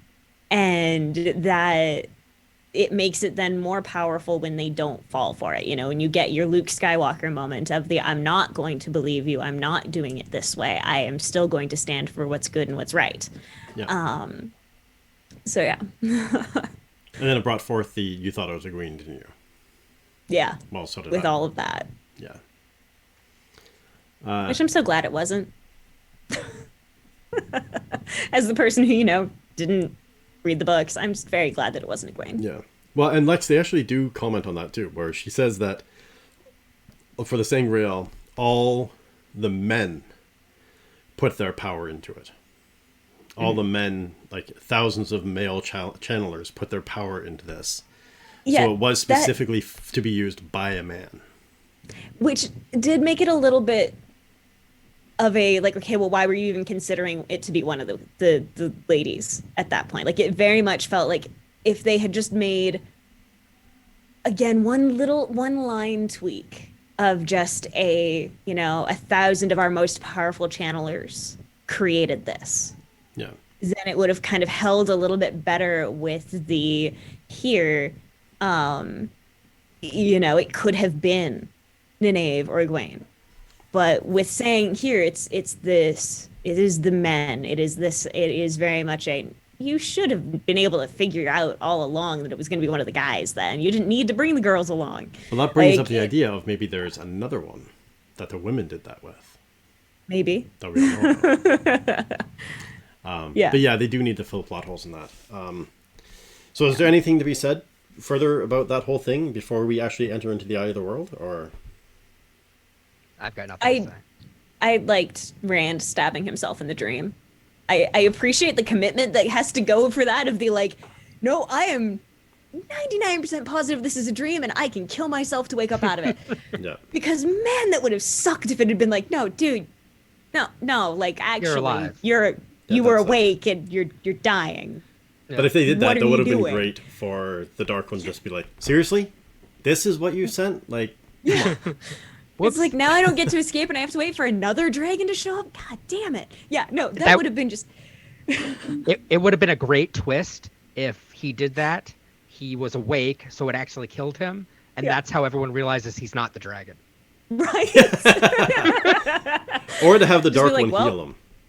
Yeah. Oh, Yeah. yeah. That could To have the have Dark Hold One up, be like, you no, can't no. leave. I I'm need gonna train you." you. Get back here. Yeah. But yeah, I liked having the commitment to that. Be like, oh hell no, I'm dreaming. I'm not having this conversation. And like, Yeah. all right, yeah, props to you on that. But that's and it's just also not like I'm going to cut my arm to prove I'm dreaming. It's like no, I'm going to stab myself in the stomach. Yeah. like, right through too. Like Yeah, it, all the it way. wasn't. Yeah, there was no like, here, I'll just hurt myself and maybe the pain will wake me up. It's the like, no, I have to die horribly to make sure I wake up. Okay. I've had this Yeah. dream before. Yeah. Maximum effort. Yeah, exactly. That's it. But then the easier way to wake up, yeah. But then they do end up making it to the Eye of the World, and as we've discussed in the show leading up to it, there's that comment by Rand being like, "Wait a minute, you said anyone who goes with me is going to die. Does that include you?" And I just love that there's no argument. There's just Moraine's very, very almost imperceptive, and then she walks, and when he says "stay." And that's what I love too, where he's like, Moraine, who's guided him through all this stuff, it's not like, I don't want you to die, I want to protect you. It's just like, stay. And then goes to walk away. And she's just like, keeps walking. Yeah. Yeah. It was a good moment, but it was very much the like, you're just figuring out now that like, if Lan had been there, you know, and Moraine had came, it was that they were on a suicide mission too. Like, it's wake up, guys. This was including her in that. And I think that would Yeah. have been, but even if still, if she had said that, and she's like, you're leading us, when they're like, you're leading us all to death, she's like, I'm going with you. Like, I am going to Yeah. die too, so what are you complaining about? Yeah. But they didn't. Pretty much. I mean, yeah, they didn't have that part obviously happen with that. But then they do go down to the Eye of the World, and he sees this. He starts having flashbacks and understanding, and he recognizes it when he sees it. So again, like they really recommitted the fact that this is the dragon. And I do like the fact that as we foreshadowed in our last episode with Pat and Fane, where he's like, all 5 of you have something to do. There's one dragon. All 5 of you are included in this. And that's obvious. Like that's, you know, why else are you gonna have 5 Tavern? Yeah. But then he has this takeover, this feel like as soon as he touches the seal, he gets this like fever dream where all of a sudden he's back in, it looks like his old homestead. I think it is. Is that not the house he had with Tam from the beginning? The one that I don't burned down? know. It was too bright and happy. It very much seemed like it was the same set. So it wouldn't surprise me if it was the same house. It seemed like that was right. Yeah, it seems pretty interesting that they had it set that way. But that's, but then, yeah, so he has this thing, and then he has this confrontation with the Dark One when they're down there, and they have this conversation. And I love the fact that the Dark One is split. he's taunting Moraine, and he's like really messing with Moraine, and then he's Yeah. also having this conversation where he's like doing this thing, working this magic in the background, and giving Moraine like a blow by blow. Like he's channeling, you don't know what it's for. So I have a bit of a love-hate relationship with that scene. I love the gold thing in his hand that was helping him like manage the channeling or whatever. Like that was really neat to see because he had that in like the dream and in the real world. But especially in the second viewing for me, I was sitting there being like, okay, he can channel. He hasn't escaped, but he can somehow still channel enough to contain Moraine or still Moraine or whatever it is, because it's not really clear what happened. But he can't use the channeling to just be like, yeah, no, that knife really should not be right there. I'm just gonna take that so you can't kill my dragon.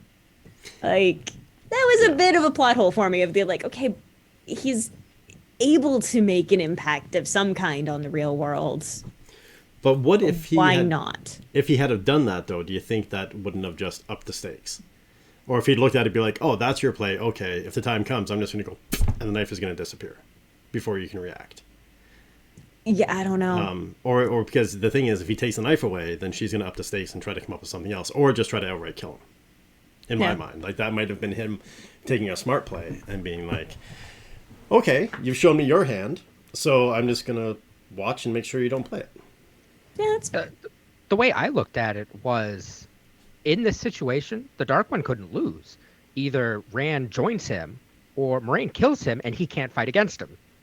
So who cares? Was that too? Yeah, that's true.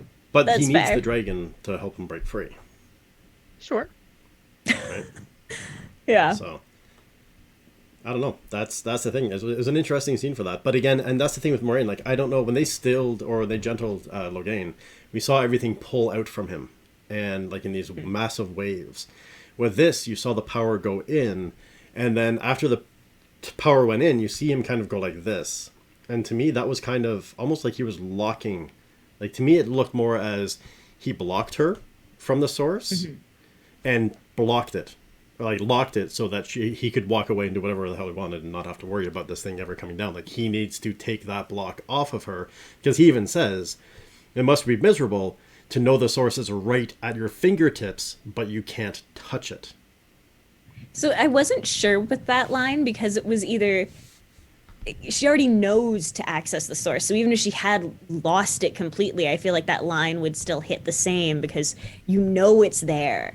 You just can't get to it anymore. Which either way, whether she's been gentled or whether it's been just blocked from her, I did like how after towards the end, you know, you see her and she's broken. She's been crying. She continues crying. It's you get to see her have emotions, which is nice because Moraine is Spock and just has no emotions 99% of the time. And it's always nice when you get to see that come out. Yeah. So when I saw this scene, to me it looked like a lot like when Logain is being shielded by the Three Sisters. Like he ended up with this like curtain over him, which is what you first see on Morgaine, but then the curtain just goes inside. So it's just, the way I looked at it was, it's just a very powerful block like the Three Sisters did, but he's just got more sinister power. Yeah. He's the Dark One, so he can do it with just himself instead of, you know, having to have three magic. eyes to die. Well, that's it. But that's the other thing to me, too, was, and I'm not sure how this functions, because I don't remember from the books, and we don't need to get into the books, so don't anyone in chat be like, oh, this is what it was. Yeah. But because we want this to be a surprise for everybody, but to throw another wrench into it, if she is stilled and blocked entirely from ever, like she has that ability completely taken away from her, would that not also release her from all the oaths that are being bound magically by the one power? And if that's the case, when Rand says, I need you to do me a favor, tell everyone I died, and she says, you know I can't lie. Which means she's still bound by the oaths. Yep. Yeah. So that's the thing. Like, we don't know. Is she stilled? Is she gentled? Is she whatever? One thing I did see from an interview with Rafe is that there's in book 2 and 3, there's not a lot of Moiraine and Lan, and he's like, there's no way we're gonna bench those characters. So they made decisions to make those characters have more things they have to deal with. It is the most interesting cliffhanger that was left in the episode, was absolutely whether or not Moiraine has magic, is going to be able to get her magic back, or what the case is. That is the thing that I'm most interested in going forward into season 2 for sure. And where does that leave Lan? He's a warder that's been blocked from a bond, and he's just there now. Like, he's still bonded technically. How does that? It's fine. He can just swap over to Nynaeve. Stepin kind of showed. I think that's a little bit harder than we anticipate. Like, Stepin actually said, he's like, lose Moiraine and then tell me how easy it is just to jump to another sister. Yeah. So I think, especially after 20 years, I think there'd be a bit of a bite to that, to try to make a maneuver like that. But so Rand does face off, and he does use so there's that beautiful scene. And I love the scene with Rand where he's like, yeah, this is beautiful, but it's not what I want. And there's a reason why that scene was beautiful that LG, you pointed out as to why you love that so much. It's consent, and it made me so happy because, again, like we've talked about the fact that you've been able to see sexuality used in a positive light. You've been able to see masculinity used in a positive light. And it's just so exciting to see Rand being offered like everything he really wants. He's got a kid, he has Egwene, he has, got this wonderful, peaceful, simple life that he really desperately wanted. And I love that it was she doesn't. I am not going to force this on her. And the fact that it was him being selfless, it's him thinking of the woman he loves most and doing these. She would never be happy like this. She wants other things that I can't give her, so I have to let her go. I can't do this. Was just beautiful to see I've got all the power in this relationship, but I'm not going to use it against her because that's evil and that's wrong. And it was just so beautifully done in those short little moments. Yeah. And then he blows up the world. No, he blows up the whole thing. Where he's like, I love the fact that they actually, the first time we see Rand purposefully channel, he's being caught by the Dark One. We see him channel in the waves where he accidentally knocks the Trolloc off the bridge. But this is the first time where he's purposely channeling, and he's actually being taught by the Dark One, who's like, this is the. But there's another angle of that too, being that yes, the Dark One is teaching him how to channel. However, that's also leading him closer to madness. Yep. So that's still playing into the Dark One's hand. Yes. I just liked the vision of Rand being Thor and just having all this power explode around him. That was really cool to see. Yeah, it was. And I love the fact that, like, again, they did the dream world, waking world, and then Rand coming into the waking world, and he's still in that position holding the Saran and having this like moment where he faces off against the Dark One and blows up the emblem beneath him, and we learn that it's Gwendolara, the unbreakable, unscratchable stone that just got exploded. To be fair, things that bother me a lot about the trope of the unbreakable, unscratchable stone in fantasy, it's always carved. I'm like, you can't have it be unbreakable and unscratchable and then carve symbols into it, guys. Actually, in this episode, though, this was like in the NFL where they just overlay the logos on the field. Okay, it's maybe just something that it was just it's all done with. It's just. I'm not sure I believe that, but when you're actually there, you don't see that. Yeah. Yeah.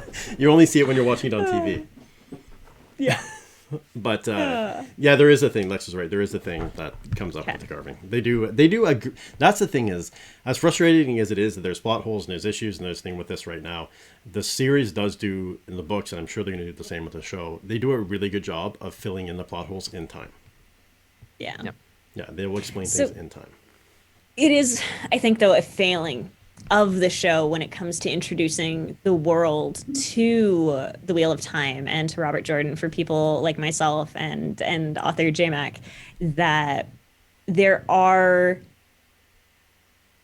many times I feel like it's the okay, I get much more out of this show when I end up talking to fans about it and rewatching it and whatnot, where it's very much kind of a case of like, I really want to be able to just watch the show and get everything out of it. I don't want to have to commit another hour to watching it again and all of that to be able to really enjoy it.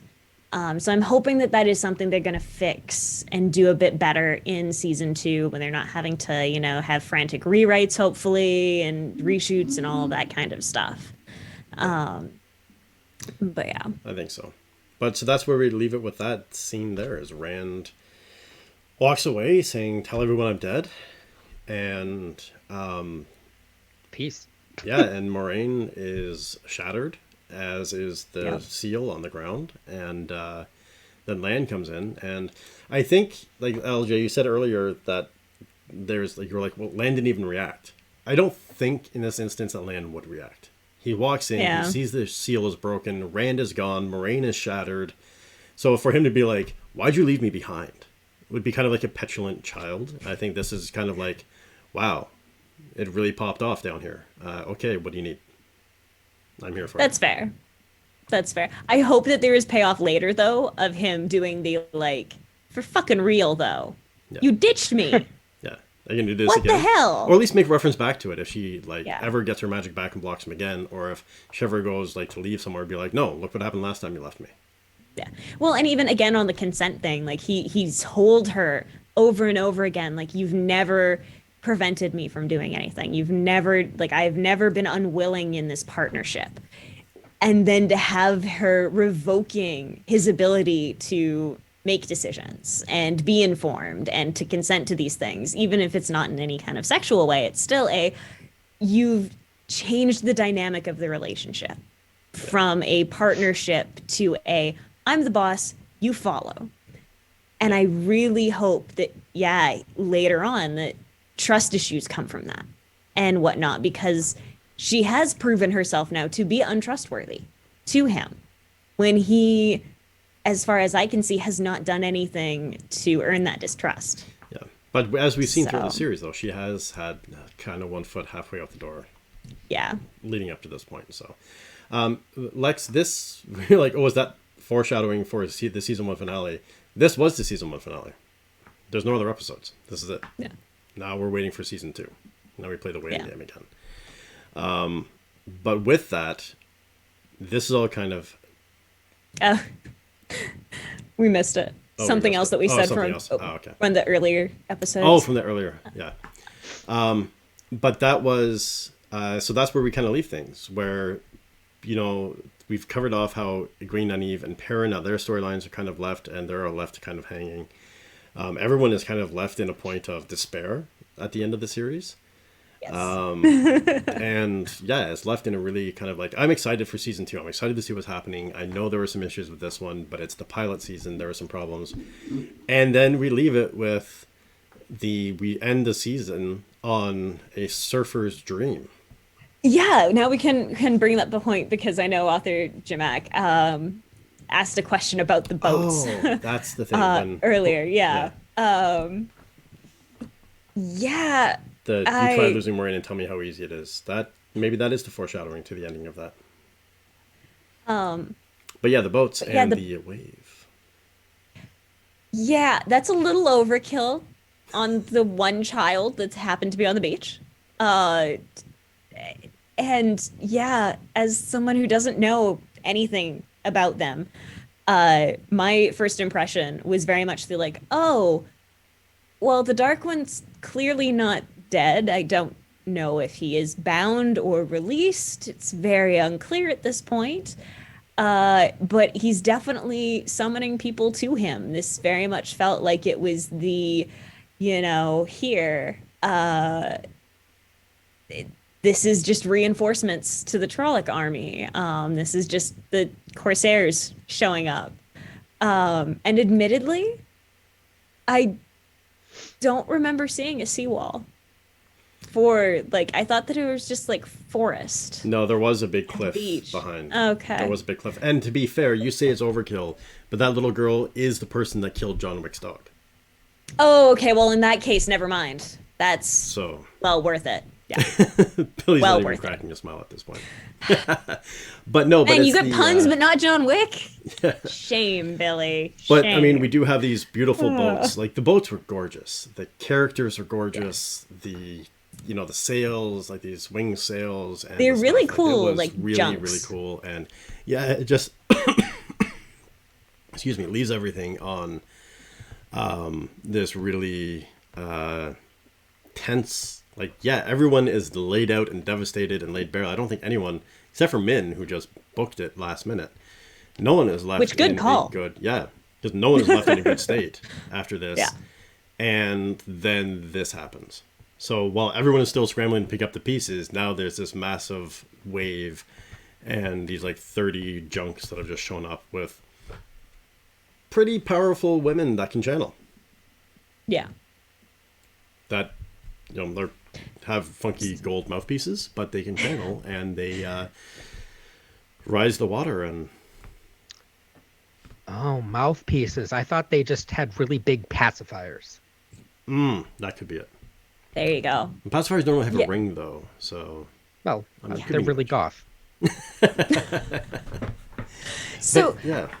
the question that comes from that for me is regarding like I'm assuming that magic users are the rules the same for everyone across the board? Like if you become powerful enough, the one power automatically takes away your ability to lie, automatically does these things? Or is it just when you have gone to the Aes Sedai and you have become one of them that all of these other restrictions happen? Yeah, Um, they kind of explain through the Okay. show, but you have to swear when you swear the oath. That's the oath Okay. that you swear on that oath. That's why it's the oath rod, That makes sense. and that's one of the reasons why Leandrin states that she goes out and hunts men that can channel and other women that aren't using it properly. Because anyone who's not an official Aes Sedai technically shouldn't be out there wielding the one power Channeling and doing and- their thing that they want to be doing. Yeah. um, Okay.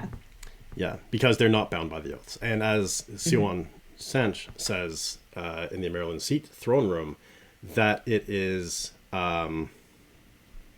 the oaths or laws are built to protect the world from them, Yeah. not to protect them from the world. So if you've got other people out there doing this stuff willy-nilly throwing around magic, then they're not being controlled. Like the and world's not waves. being protected. Yeah. Then, Yeah. so this is kind of a show of like what, like say maybe Wilder or like wild channelers, what they can do. If they're powerful and they're not hooked to the Aes Sedai, then this is maybe a sign of what their power is and what they can do. Yeah. And why those laws are enforced. Cool.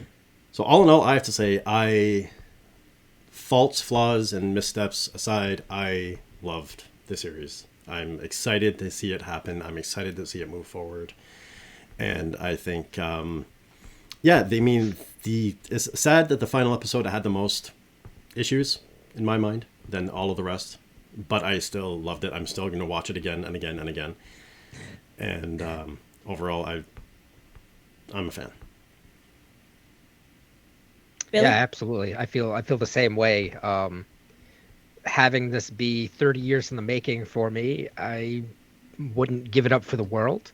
Although this episode specifically had more question marks and problems than some of the other ones, they also ended the filming for the season just in a precarious, situation in the world. So not all of it you can really hold against any particular person. So hopefully getting the pilot season jitters off the bug and starting the new season will make everything peachy keen.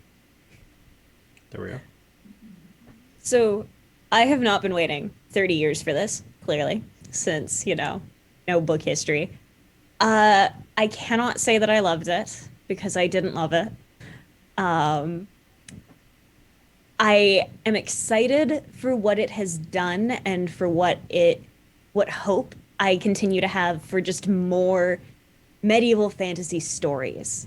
It excites me greatly to see on, years after Game of Thrones that people are still excited by things like The Witcher, by things like Wheel of Time, that I want to see it continue and continue to do well so that we can get more stories that are fantastical and medieval and all of this and just continue that way because that is where my heart lies is in seeing more of these things. And I guess in that way I have been waiting for decades for something like this because I have been it's always so disappointing to me to to like throw on Netflix and be like there's only really terrible fantasy B movies or Lord of the Rings to watch kind of deal. So I love that there's more now and that they're going to continue setting the way for even more different series. I am interested in what happens in season 2 because obviously I'm going to continue hanging out with you guys. But I really hope that they get new editors because I hate the editing team. Yeah. I Well, hate the edits. But other than that, we'll have to see how this plays out. But I gotta say, with your Exactly. comment about the B things on Netflix, Merlin wasn't that bad. I mean, it was low Oh, budget, God. but Merlin wasn't that bad. oh. Yeah, it was pretty. Okay, so for the interim between now and season 2, I feel like it's the now we discuss the good and the bad of these fantasy stories. We can go with Merlin, but if you do Merlin, then we have to do Arcane. Just saying. And that's something I was going to say, chat, is that's a conversation we're going to have off camera. Who knows? Maybe there will be, after the Weave continuation, to continue discussing fantasy and different things and stuff like that. Not as in-depth, I don't think, as we would for the Wheel of Time, but we might be able to do some other shows where we talk about different fantasy writing and different writing things. But I would say there's too many people to list everyone who died. There was a lot of deaths, including like 10,000 Trollocs.